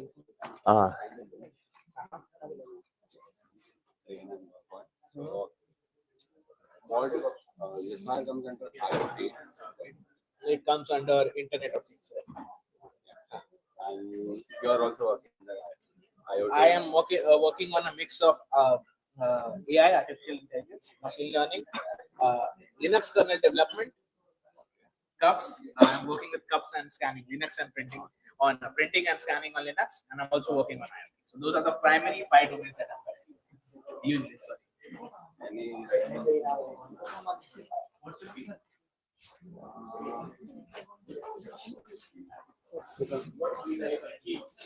I need who is here from the local organization. Hi, sir. Sir, can I get your LinkedIn? What? Can I get your LinkedIn?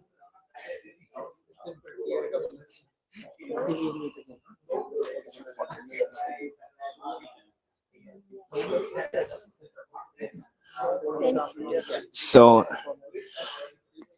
linked. Yeah, this search. Yeah. So here's Send the request. yes.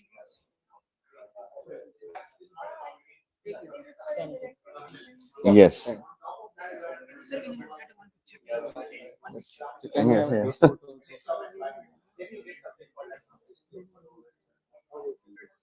also? Done.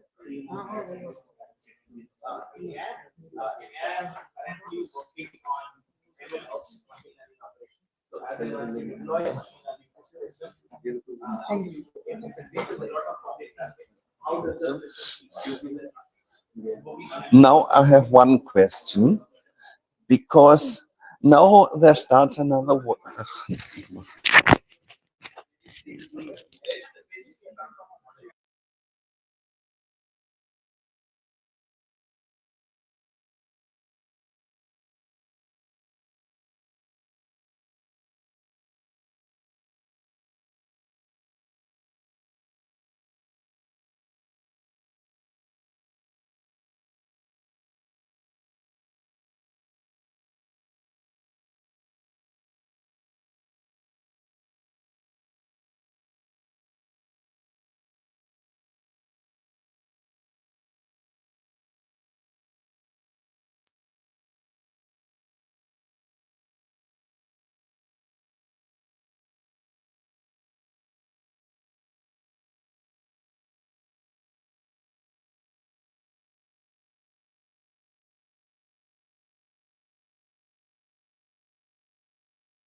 Yes.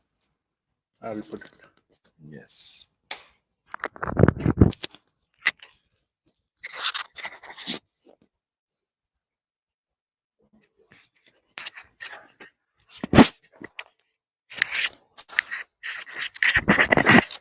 Which is your? What is? No, no, I'm asking him. Not you. No worries. This? OnePlus लिखा हुआ है ये. This? ये In one This very, one. very important thing. Okay. Do not leave this room with these things. Exactly. Yeah. They are my personal ones. Okay. I want No to have problem. them, and I do not want to lose them. Yeah, yeah. This O plus CO password. Connection and sharing. Personal hotspot. What it is? BIJI BIJI 44 44 44. 4444.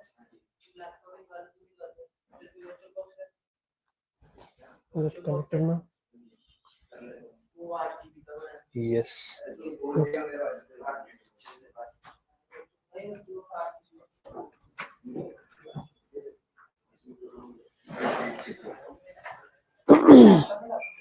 Now tell me, how do I share this screen such that it is available on You have screen? Fedora with you.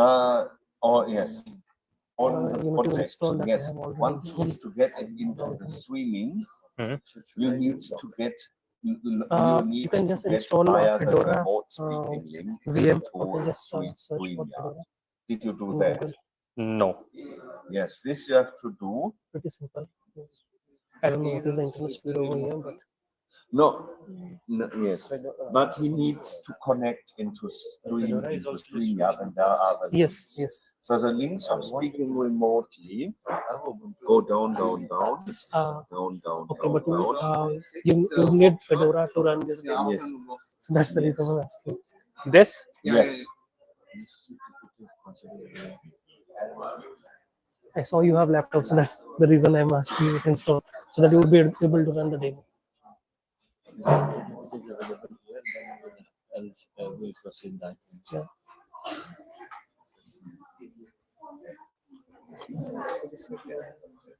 ये चल जाएगा screen. What is that? This is just my VPN so that I can get into my VMs, virtual machines. Yes. And I think if I connect to StreamYard, it might disconnect me multiple times. No worries, I just reconnect, reload here.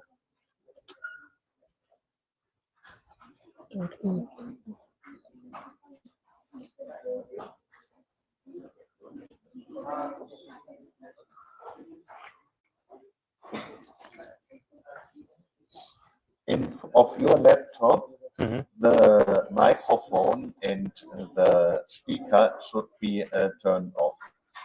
Mic off and speaker off. Yes, yes. Okay, speaker off. Yes, otherwise we get feedbacks. And your mic, this one is directly connected with the other laptop. Got it. Done. Yes. Now I understood. Yes. Okay, it will show this camera. Okay. Yes.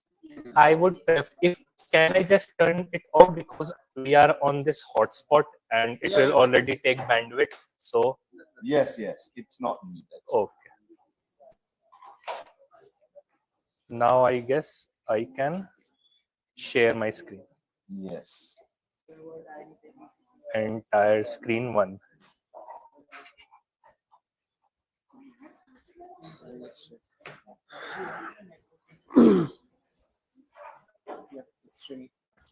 It's showing my screen. Oh, he might have to do something. Nice. Where is my You have co-speaker? Fedora with Oh, you? now it's ठीक है, okay. उसका जो ARC system और जो ARM variant है, हाँ, तो उसको किसी भी मतलब जैसे वर्चुअल मशीन मैनेजर किसी में चलाना है बस. Sagar. कोई भी चलेगा मतलब अच्छा फेडोरा का वर्जन पूछ रहे हो या फिर Virtual work. चलेगा, कोई भी चलेगा, बस उसको आप करना है, स्पिन करना है। हाँ हाँ ठीक है, ओके ठीक है, नहीं नहीं नहीं, ठीक है ठीक है।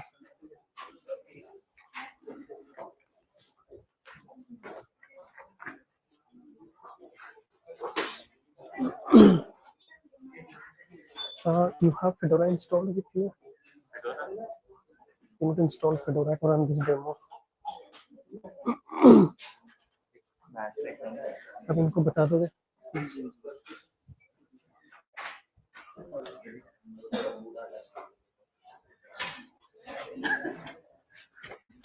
नेटवर्क स्पीड कैसा है यहाँ पे? नेटवर्क स्पीड कैसा है? 5 MB पे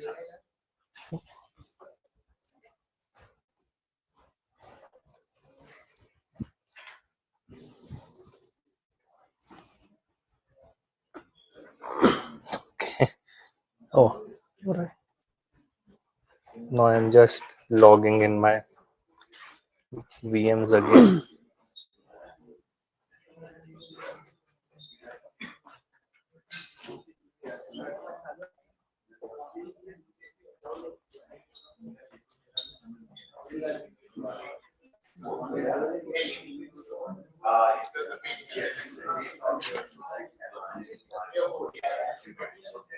स्टार्ट कैसे होगा?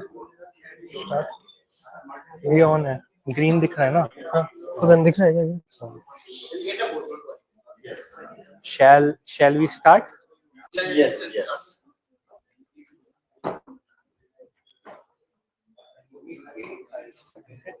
स्टार्ट करें, ठीक।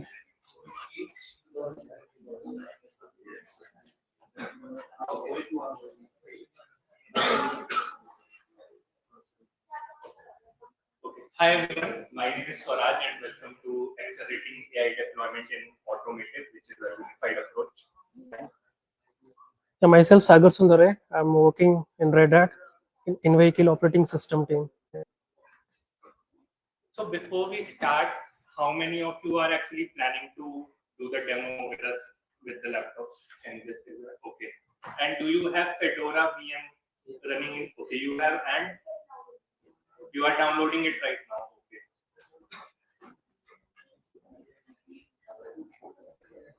So you have Fedora VM booted up?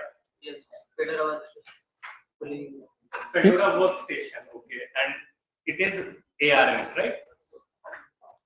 Is that ARM? Well, let me check once. Or can you download the server version?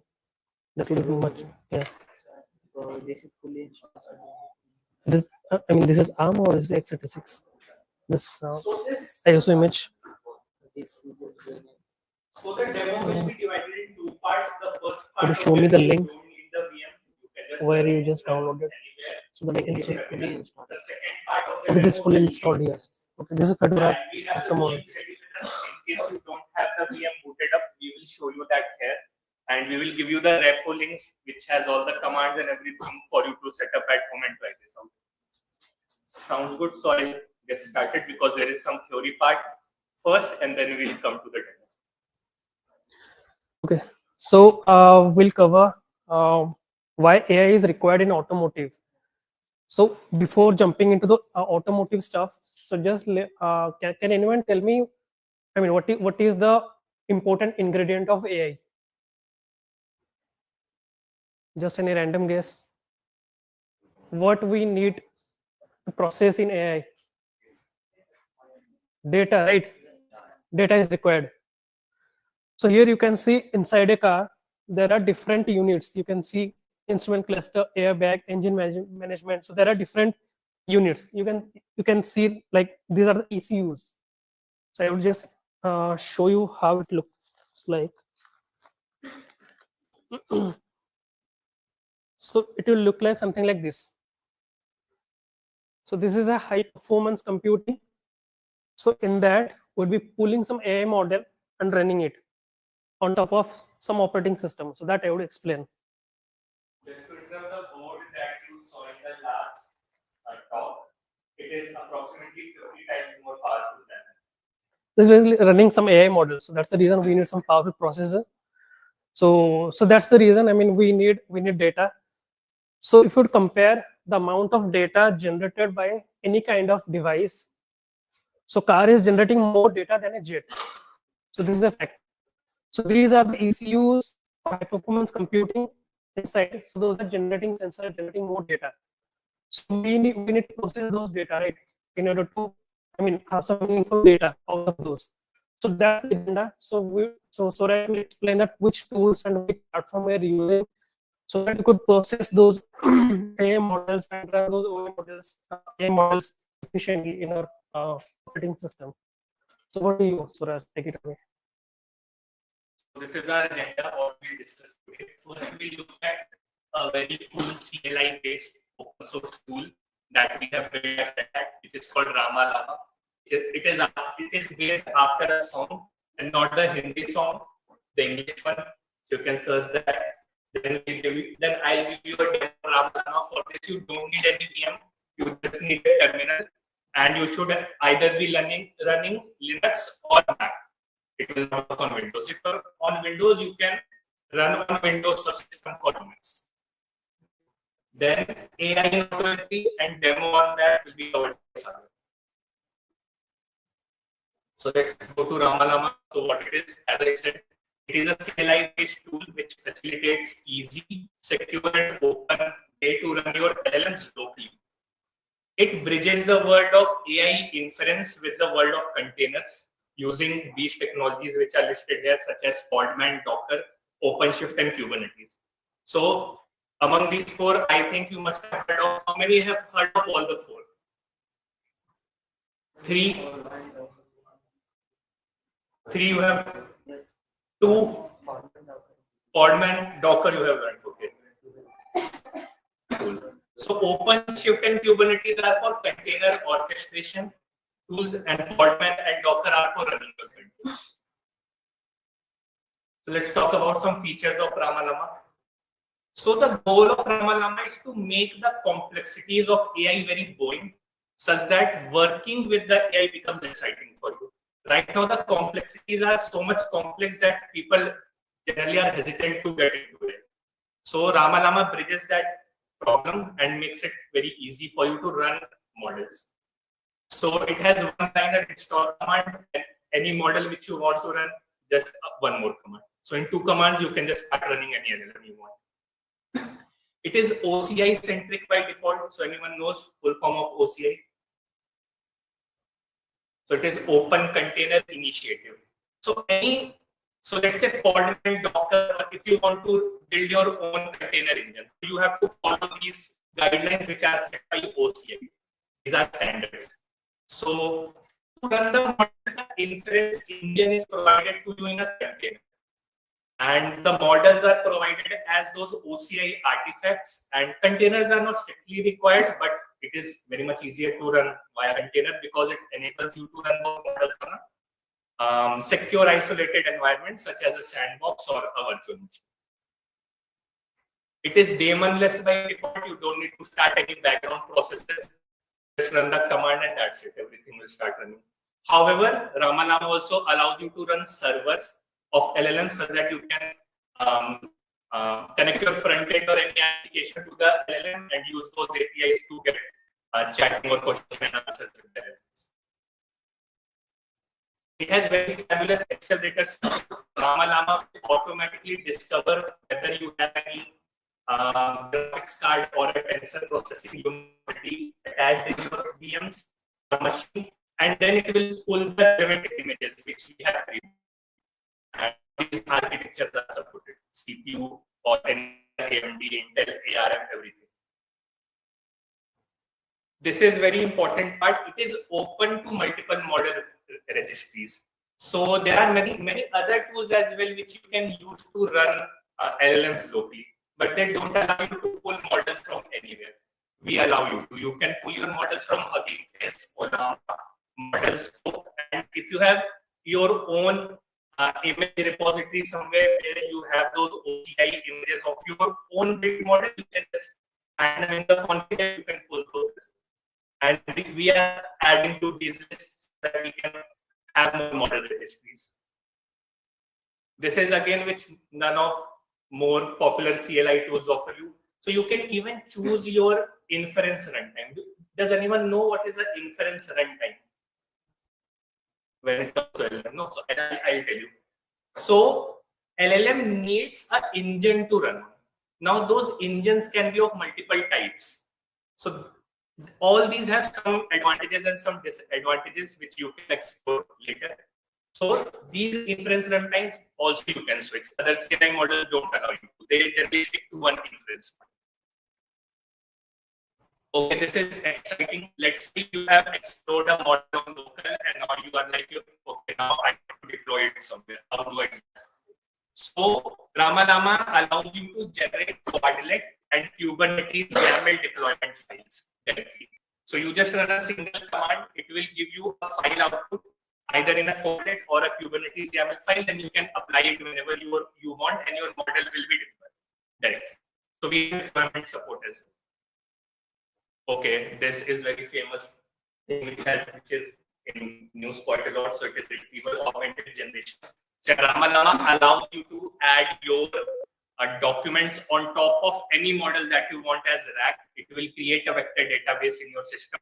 You just have to add this -rag in every command, and your documents will be converted into a vector database and will be added as a layer on top of the existing container. So your documents will come in the context or the knowledge of the model, and then you can interact with it. This I will not be covering in the demo because generating those vectors take a lot of time and a little bit resource intensive, but I have added this link, more info. Here you can go and you can find all the commands and how they work. I'll give you a QR code at the end for this PPT. Okay, coming to the demo of Raman. So first, everyone can head over to this website, raman.ai. If you can either type it or scan it, it will open on your system and there you will find the install command. So I can just come out of it. And maybe I do have that. Yes, here it is. Right. So here it is. Here you will find all the interesting things. So if you click on installation guide here, it will take you to the README actually. What I generally do is just scroll down and here you will find the command to install. So everyone just open your terminal and run this command. Or you can run the second command as well if you want Ramalama to be installed in a Python virtual environment. You can just run pip install Ramalama like any other Python package and it will be installed. So I'll do this exact step in front of you. So I'll copy. I have this VM running here. Right? I'll just first I can show you maybe what my VM is, right? So VM details of Fedora are stored in this file at COS release. You can see I'm on Fedora Linux. I have SSH'd into this VM. And as you can see, it is where I can see it is ARM. Can you see somewhere, Sagar? So I can maybe just do this as well. Here it is. Yeah. So it is an ARM thing.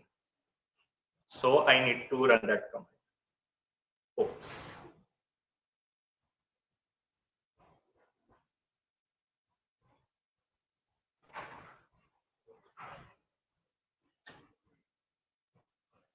So it will show you something like this. It will install a bunch of packages. So since it will take a lot longer for you if you are on, let's say, your own hotspot or something. This VM is currently on the cloud. So it is pulling these things very fast and installing it.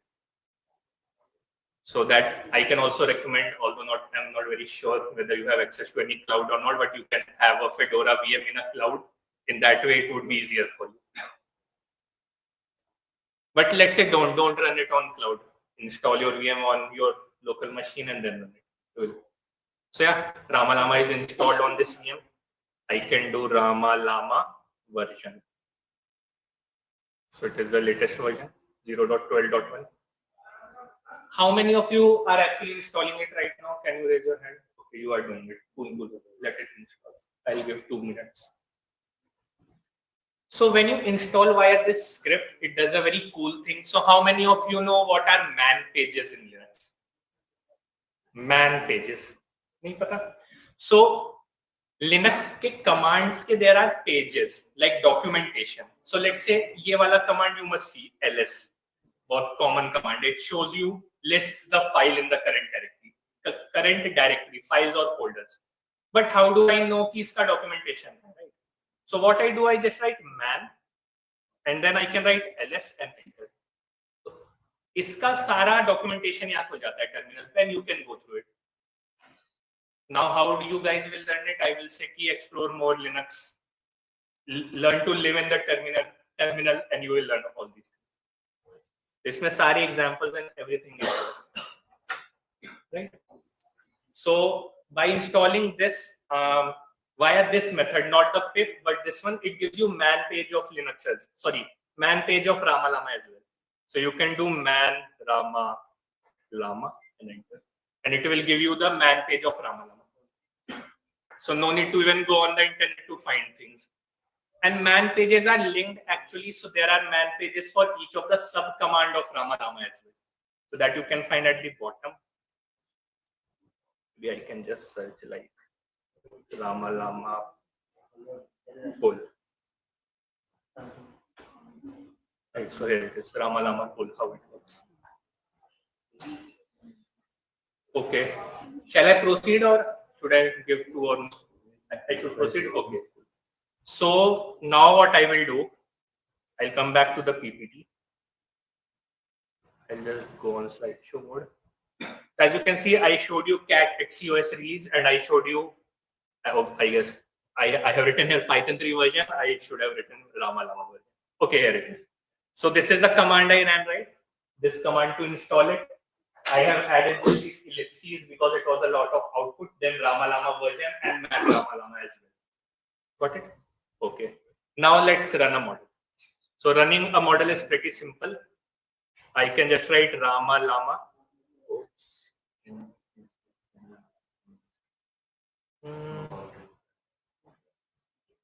Okay.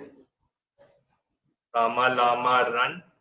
Now you specify the transport from which you want to pull the model.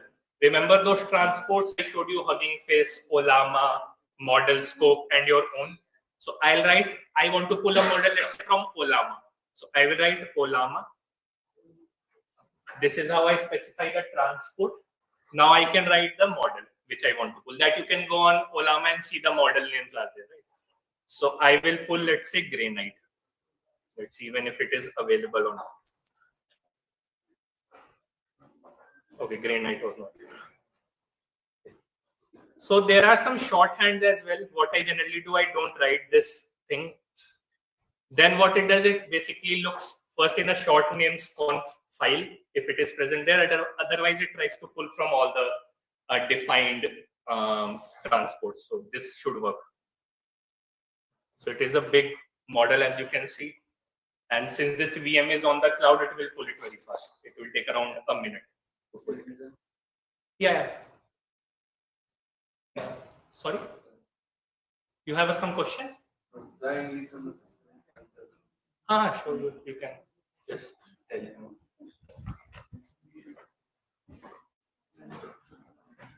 Sir, data actually तो can guide me to installation. ये install करना है. Done. कौन सा क्या ये है ना?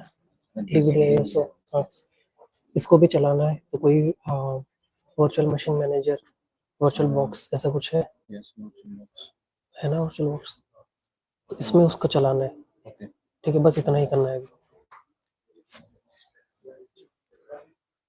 थोड़ा सा ना ये जो मेमोरी थोड़ा ज्यादा दे देना, 8 GB के आसपास.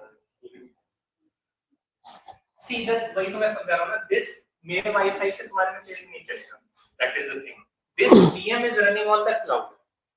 So cloud के internet से connected है somewhere on Google Cloud or somewhere. So it is using that internet. That's why it is so fast.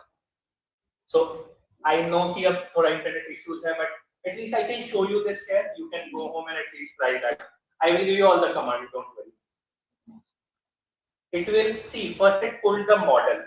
Now it is pulling a image. You can see, right? See this Quay.io Rama Lama Rama Lama. This contains that inference engine on which this model will run on top of. This is something else which it puts. Now it gives you a prompt here. Now you can start asking it questions. So like I am obsessed with Japan, so I will write what is the capital. Yes, wrong spelling of capital, but let's ignore it. What is the capital of Japan?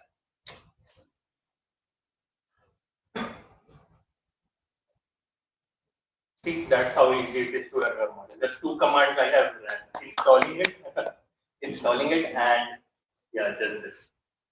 Just to end it, I can write exit. I can come out of it. I can list all my models which I have pulled via running this Rama Lama list.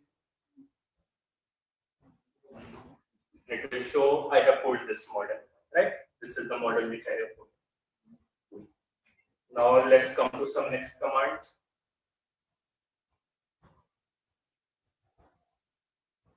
So now I want to serve this model so that I get an API from which I can interact, right? So how can I do that? Since I'm in a VM, I need to allow this port first, right? In Fedora. So first I will extract the IP of my VM. That is by this command, hostname IP.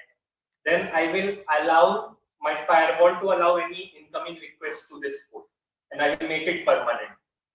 So that if I, let's say, reboot my VM, it should not be lost this second. Then I will reload this service. Now see, now these are some of the things which are a bit typical in Linux development. If you will practice it, you will learn it. Then I can run this command, Rama Lama serve grenade. Then I can go on this host name. Then I can add the port, and then I should be able to interact with it. Let's try.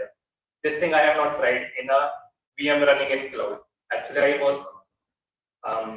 I planned to run this VM on my local itself, but since the network was so slow, I had to switch to that. So first I will do host name I. So as you can see, this is my I. Right? I will copy it. I will go there. In a new terminal, I will paste it. I will write 8080 enter. It will show it cannot be reached because firewall is blocking. So that's allowed from the firewall. Okay, I don't remember the command, so what I do for this now is I make just the screen half and half for now. I will write firewall CMD add port equals 8080 Yes, yes. PCE Yes, yes. permanent.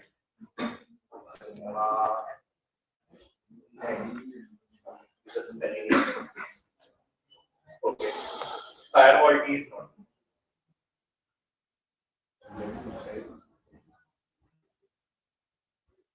Now this is the part where it becomes quite difficult for us. Do you have any ideas? I tried it, but it is not.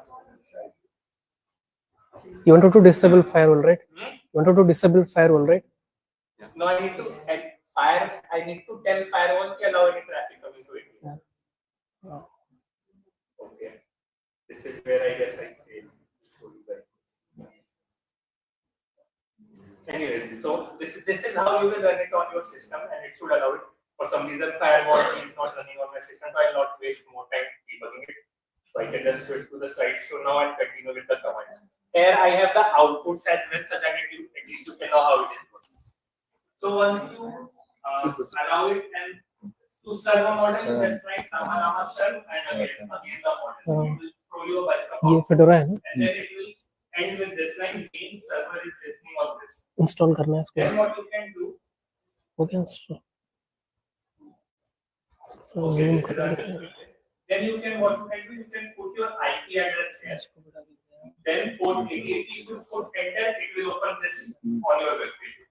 This is a UI provided by Llama CPP, which is the runtime inference which is used by default. And here you get a nice UI and I can ask ये किस में install होता है? ये it gets wrong because it does अच्छा, not uh know गया what is the most Okay. played sport in Japan. This हाँ. किसी को पता है which is the most played sport in Japan? कौन सा sport खेलते हैं वो country सबसे ज्यादा? Just क्या root खेलता account था and all. अपने दोस्तों के साथ? Okay, now this is an important command. This is how you generate a coordinate file such that your system D can pick this up and serve your model on Edge or any other standalone server. Now, don't ask me what is coordinate file, what is system D. That is your homework to do. You can note that Let me down. take a What is system D and what is coordinate in this. Similarly, this is the command to generate a YAML file which you can This is a general thing. You can just apply search in or YouTube. apply in your Kubernetes or OpenShift clusters. Once you apply it, your model will be running in the cluster as a deployment, and then you can access it. This is also this will generate this much data, which you can consume. Here I have specified the runtime as well and the model name as well, which is this tiny lab. The passwords does not match. Okay, so this was all from my side now. Sagar, over Yes. to you. Yeah. He's facing some problem installing Fedora. Fedora install. Okay. Go ahead. Okay. So next we'd run AI in AutoSD. So just so can you guys just tell me? I mean, what Suraj just explained. Why we need Ramalama? So just can anyone give some summary, some random summary? So it is just a platform, right? I mean, you don't need to I mean, you don't need to configure anything. The Ramalama will take care of all those things. Yeah, to pull any model. So you don't need to worry about the what is the underlying configuration is. So to take care of those things. So that's what Ramalama does. So next we'd run some AI model in AutoSD. So what is AutoSD? AutoSD is the community variant or open source variant of Red Hat in-vehicle operating OS. So anyone aware of any operating system which is running inside a car? Any random guess? Have you seen an operating system running inside a car? Android, right? Have you seen Android running inside a car? Android Auto, maybe, at least. It is there in the instrument cluster, right? So, yeah. But that Android which you see is for that just playback thing and everything. Yes, yes. So that is Android Auto. What about the electric car which is controlling the things in the background? Yeah. So, so in the similar way, we have AutoSD. It is still in development. Will release it, I mean, in this year. So AutoSD is in the operating system meant for vehicle for cars. So now I'm explaining how to build some operating system. So you are just playing around with any operating system, right? So let's build the operating system. How to build operating system in Fedora environment. So this you can see, this is the cloud part, and this is in vehicle. So we may have some models running in the cloud, right? So we may need to pull those models and run inside a vehicle, the AI model itself. So the first question is, why we need AI? I mean, the import. Yeah. So I mean, in general, why we need AI? Of course, the important ingredient is data. So that's what we know. But why we are playing around AI? Is it a hype, or we really need AI? Yeah, I mean, it is just enhancing our experience, right? So that's why we need AI. So let's figure it out why we need AI inside a vehicle. So of course, it would enhance the experience of a driver. So that's why we need AI inside a vehicle. So let's say if we are developing some AI models in the cloud and we wanted to run inside a vehicle. So how we would be able to do that? By using AutoSD. That is a similar kind of operating system what you have already seen inside a car. Yeah. So let's see what is inside a car. So inside a car, you can see there are different ECUs over here. So I just showed you that this is a kind of ECU. So I mean, it is not like the board is directly installed inside a car, but that will come around some in a small footprint. But the processor would be the same. So now this is the old architecture of the in vehicle. I mean, the inside a car. These are the old architecture. So now the whole architecture is moving towards the software defined vehicle. So you can see the number of ECUs becoming less over here, right? This is the HPC, the high performance computing. Those are replaced by multiple ECUs. Could imagine in that way. So this is a much more powerful computing platform than these ECUs. So that's the reason you can see less number of ECUs over here. And our operating system would be running on top of these HPCs inside a car. So operating system doesn't mean it should have some UI interface. It can be without UI, right? Without any GUI. So AutoSD would be running inside this HPC and would be pulling some AI models and running on top of this in a virtual environment. Later on, we can see it in the board itself. Okay. So this is AutoSD, the community variant of Red Hat in-vehicle operating system. That's the product. It is not released yet, but it is still in development. So anyone can contribute over here. It's completely open source. You can just copy and paste in your URL so that you'll be able to see what exactly we are doing inside a vehicle. So now let's come to BlueChi. So I'll explain what BlueChi is in a very simple way. That is containers. You all know, right? Containers. So we need to orchestrate something, right? So Podman and Dockers are there in order to manage those containers, run those containers. Some Podman and Docker commands are there. But what about, let's say we have multiple nodes. These are the ECUs. Let me explain in that way. Let's imagine this is one HPC. It will be there inside a car, right? And there are multiple of those. And containers would be running inside this, I mean on top of this. And there will be multiple containers in a different node, right? It is not running in a single node. Multiple nodes would be there. So how would we be able to manage those containers then? So we need some tools, right? So BlueChi is doing the orchestration of those containers in a multi-node environment. So that's what BlueChi is doing. It is a just wrapper around systemd, but that's what it does. So here is the link. You can check the docs. Okay, then let's initiate the setup. So you all have Fedora installed, Fedora server. Okay. So what we can do now, Sagar, is let them know how it will look like. They can Yeah. Yes. once Yes. they have internet at their hostel or at home. Yeah. So first install a Fedora VM. Either install it if you have Mac, then install it on UTM or VMware Fusion. If you have Linux, then you can use VirtualBox, which is the most common, right? And there is a third option as well. If you don't want to install the VM, you can provision it on the cloud. But it will come with the cloud costs, which might be paid. So yeah. So now let's build the operating system. So that's the most interesting part, right? How to build the operating system, and that is meant for vehicle. You can also customize the operating system as well. So what you can do, you can just clone this repository. It is completely public, so you will be able to do that. So let me know once you are able to do that. Anyone installed Fedora VM? I guess no one has Fedora VM right now, so we can move ahead. You have already, I guess. He has already VM, right? You have already VM. You have already VM installed in your system. As we are a bit short on time and already delayed, we will not wait for yeah. that. But Yeah, if you have VM I installed. recommend that you guys try this out, and we'll be available on the channels, Telegram channels, and on LinkedIn.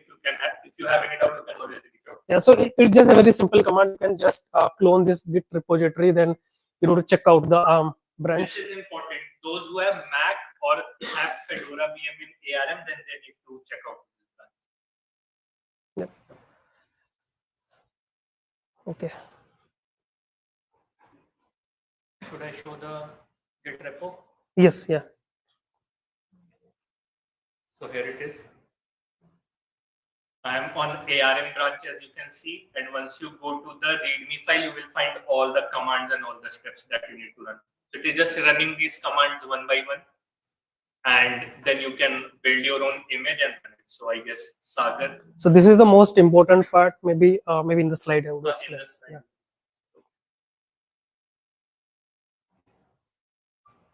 Okay, yeah. So these are the few commands you need to run it in your Fedora machine. So you need to just enable the Copper repository. It is something like apt in Ubuntu. So what you need to do is, yeah, you need to install this automotive image builder. So this is a tool what we are using to build the operating system. It is completely open source. Anyone would be able to run this automotive image builder to build their own operating system for vehicle. So that's the most interesting part. Then you just need to install this QEMU so that you would be able to spin up those virtual machines. Yeah. So this is the command, how the command looks like. This is the automotive image builder. Then we need to mention the distro, the distribution. This is auto is D9. The target, I mean, what is our target is QEMU. Then mode is package mode. Package mode is just like we can do any installation DNF and all in the package mode. Then the export, in which format you would need that image. It is QCOW2, so that you would be able to run by using QEMU. In case of any board, we need for that board we just need to mention that board name, so that the image would be generated in that format, the raw format, so that we can flash that image operating system in that board. So this is the command how it looks like. Then this is the AAB YML file. This is where all the things happening. You just need to mention whatever you need inside the operating system. You would need this file. So you can check this out in our Git repository. So you would find different information over there. Now this part I should show on the. Yeah, you can just show it in the. So first, so yeah, explain this command. Yeah, I'll just explain first. So this is the first command. Once our image build is done, then we just need to run that image, right? This is the image which is generated by using automotive image builder. So we need to run this image. For that, we have this wrapper around QEMU, that is automotive image runner. So we need to invoke this automotive image runner, so that would be able to spin up this QCOW2 image. Or you can directly use any virtual machine environment.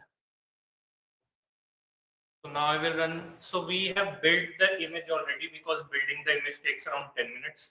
So we have built it already. So we will just run it directly. I believe. Oh, there it is. Already. Need to SSH again.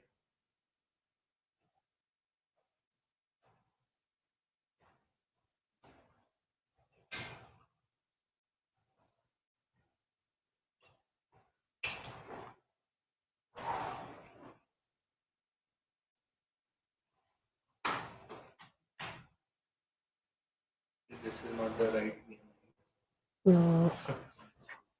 Okay, this one it is. Yeah. Here it is. This is the VM. As you can see, it has that repository clone.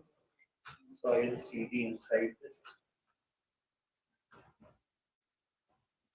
Here you can see the image build. This is that output of that image builder. Now I will run this image runner. This is our operating system, this QCOW2 one.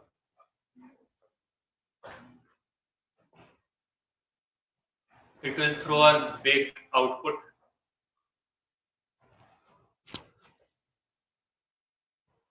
This is QEMU's output, right? Yeah, yeah.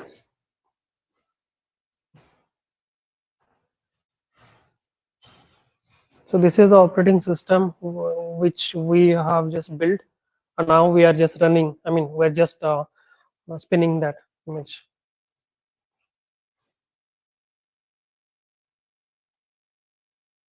or you can just use any virtual machine manager or virtual box.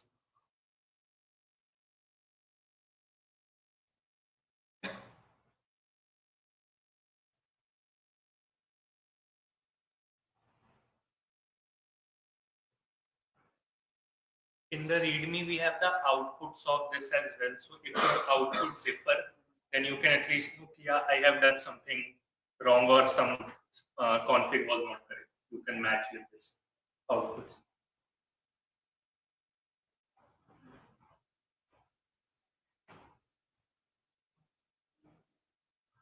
So this command, I just tell you one thing, this command which we are running is already inside a VM, right? Fedora VM. And what we are doing now is running a VM inside a VM, because we have built the image for that machine, right? So it will again ask us, so I will do SSH now inside the machine in which I have already SSH. See, now it is asking me to SSH here. I'll just do enter. So see, it is asking me to SSH.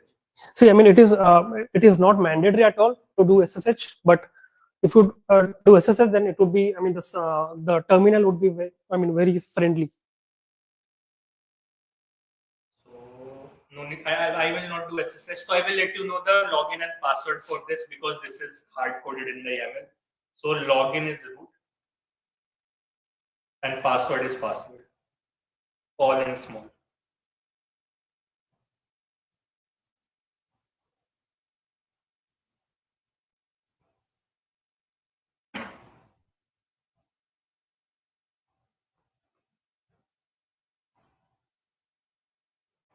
Okay, so now we are inside this AutoST. Recently, we have built this operating system image, right? So now we are inside this operating system, and now we'll be able to pull some AI models. So this is just listing our posts, right? That they are online. The first command.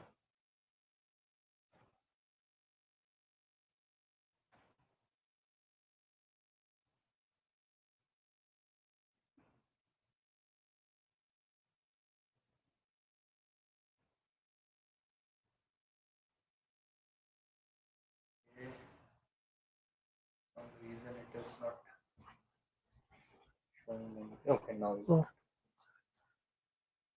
So these are the coordinate files for each of the Ramalama functions. So just the services, so that I mean, we'll invoke these services one by one. So I'll directly invoke this, pulling the image service, not the list one. So I have just skipped this part, entire part. Right. This shows you which models are already pulled. So as we have no model, it will show empty out. First, let's pull this model. While pressing enter, it is showing the command again a second time, right? For some reason, the terminal is one. Okay, this started. Okay, how many of you know the watch command in Linux? Watch, W-A-T-C-H. No? Okay, let's say there is a command which tells you a status of something, running, active, inactive, and you want to run that command multiple times. What you will do? You will keep running that command on terminal. That is not the correct way, right? So there is this watch command. This watch command, what you can do, whatever command you want to poll multiple times to see what is happening, you can just write that command, and at the very start you write watch. So I can do watch and then this command which I have.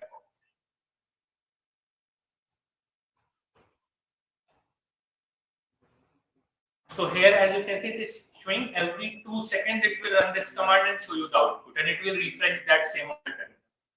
As you can see, it is loaded and it is active and it is running. So we have to wait unless once it becomes inactive. So every 2 seconds it is updated. So you will see the change in real time once it happens. We just need to wait till it's inactive. Yeah, this load, I can maybe, yeah, see, it is dead already.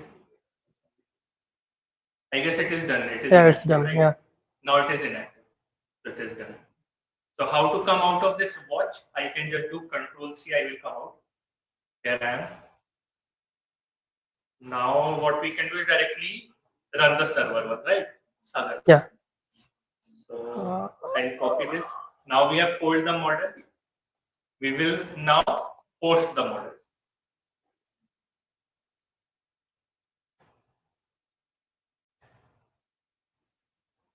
Done.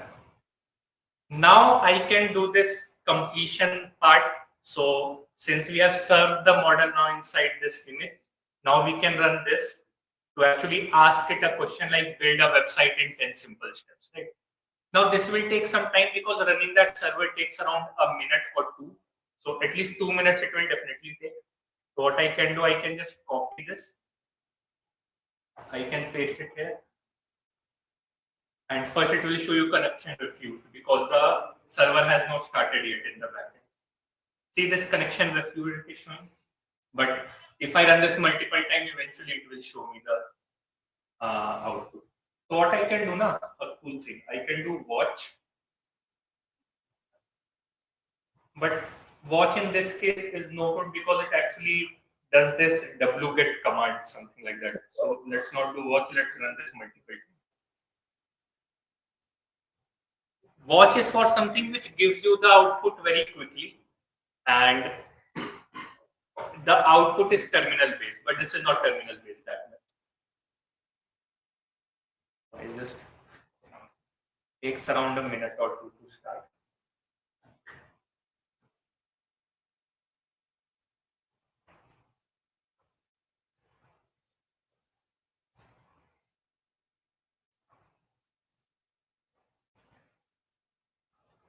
Yes, now Now it it has has started. Yeah. Now you see it is trying to download something. This is actually the last part of the. This is the main.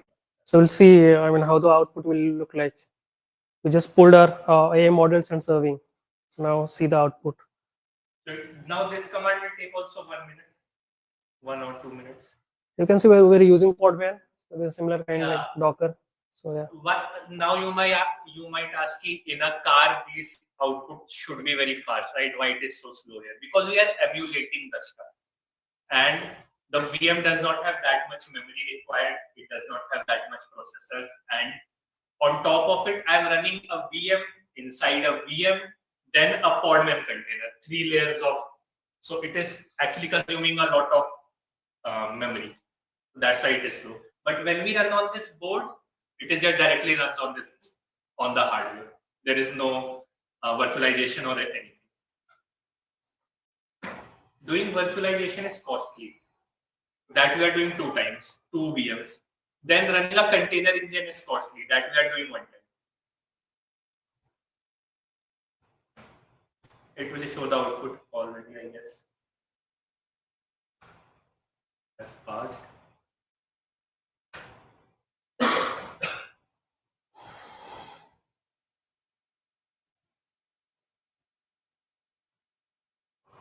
Yes, see, it has given me the output. Now this is the output by the model. See, it is asking define your goals. So the question what we asked was build a website in 10 minutes. Obviously, the car will not ask that question, but this is just a general thing which we want to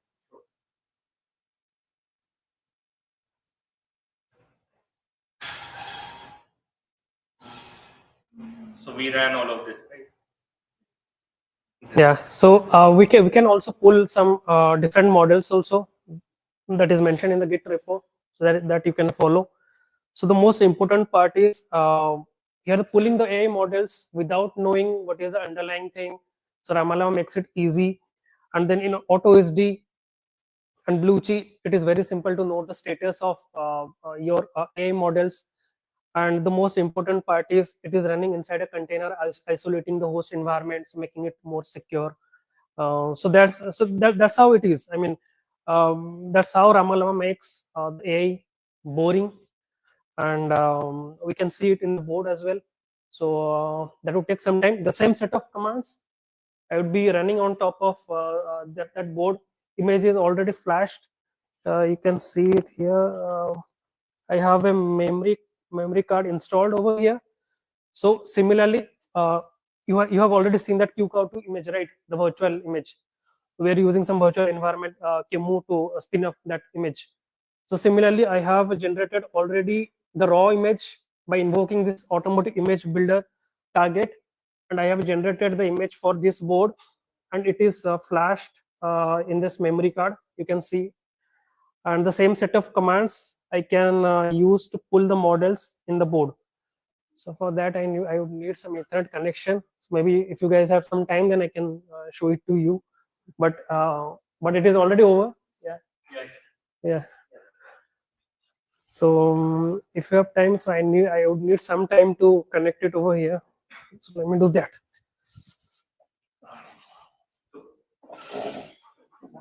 Yeah, thanks everyone. Now Sagar will connect it and show it to you if it works on that machine as well.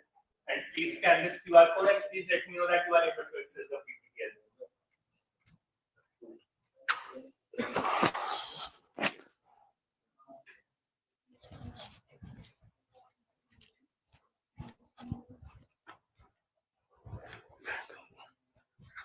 Yeah, thank you. Yeah, feel free to reach out to us if you have any doubts. Yeah. Where is my bag? मेरा bag पता है कहाँ पे?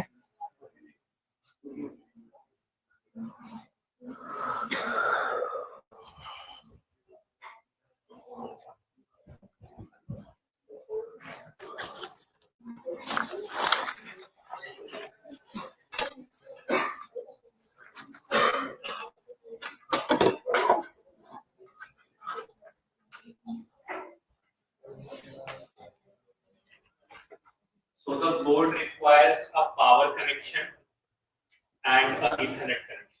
It is not like the other small boards that you can just plug in your Type-C port and it will get the power. It is a bit powerful, so it needs external power to power.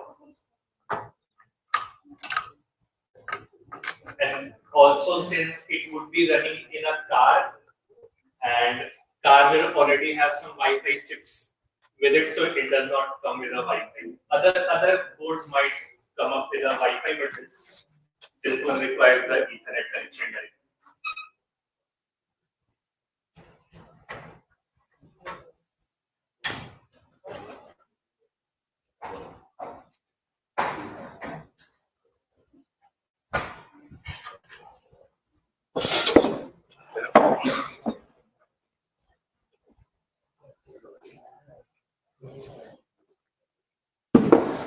Tools, anyone have any doubts or want to ask?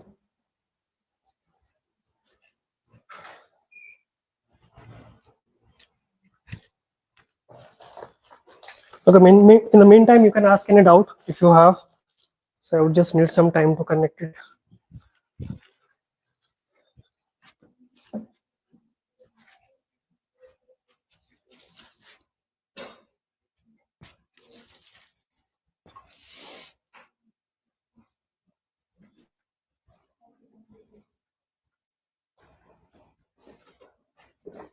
First time में चल जाता है तो ठीक होगा। हाँ, नहीं तो पता नहीं इनका ये पेन ना सही नहीं है। मैं तो देख रहा था, देखता हूँ। पावर पहले आप लगाओ ना। पावर कहाँ लगाओगे? वहाँ पे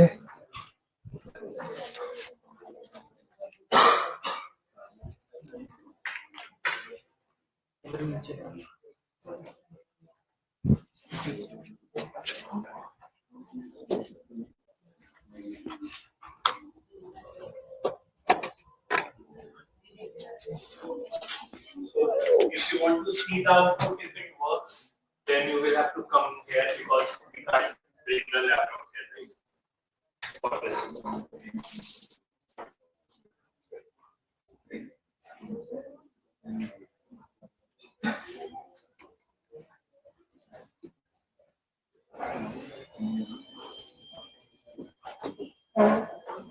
ये नहीं चल रहा ना?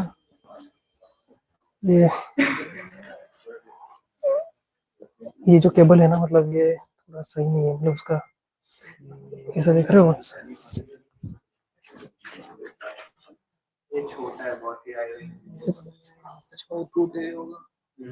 ये टूट गया है, ये क्लिप टूट गया है।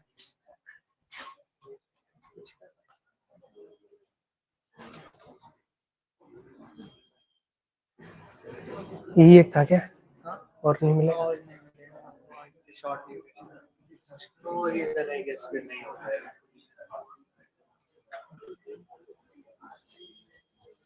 sadly the ethernet cable that we have is or not maybe I can do one thing I can show that how the list of the services the service दिखा देता हूँ बस जो भी सर्विसेज है ना यहाँ पे इसमें that we वो दिखा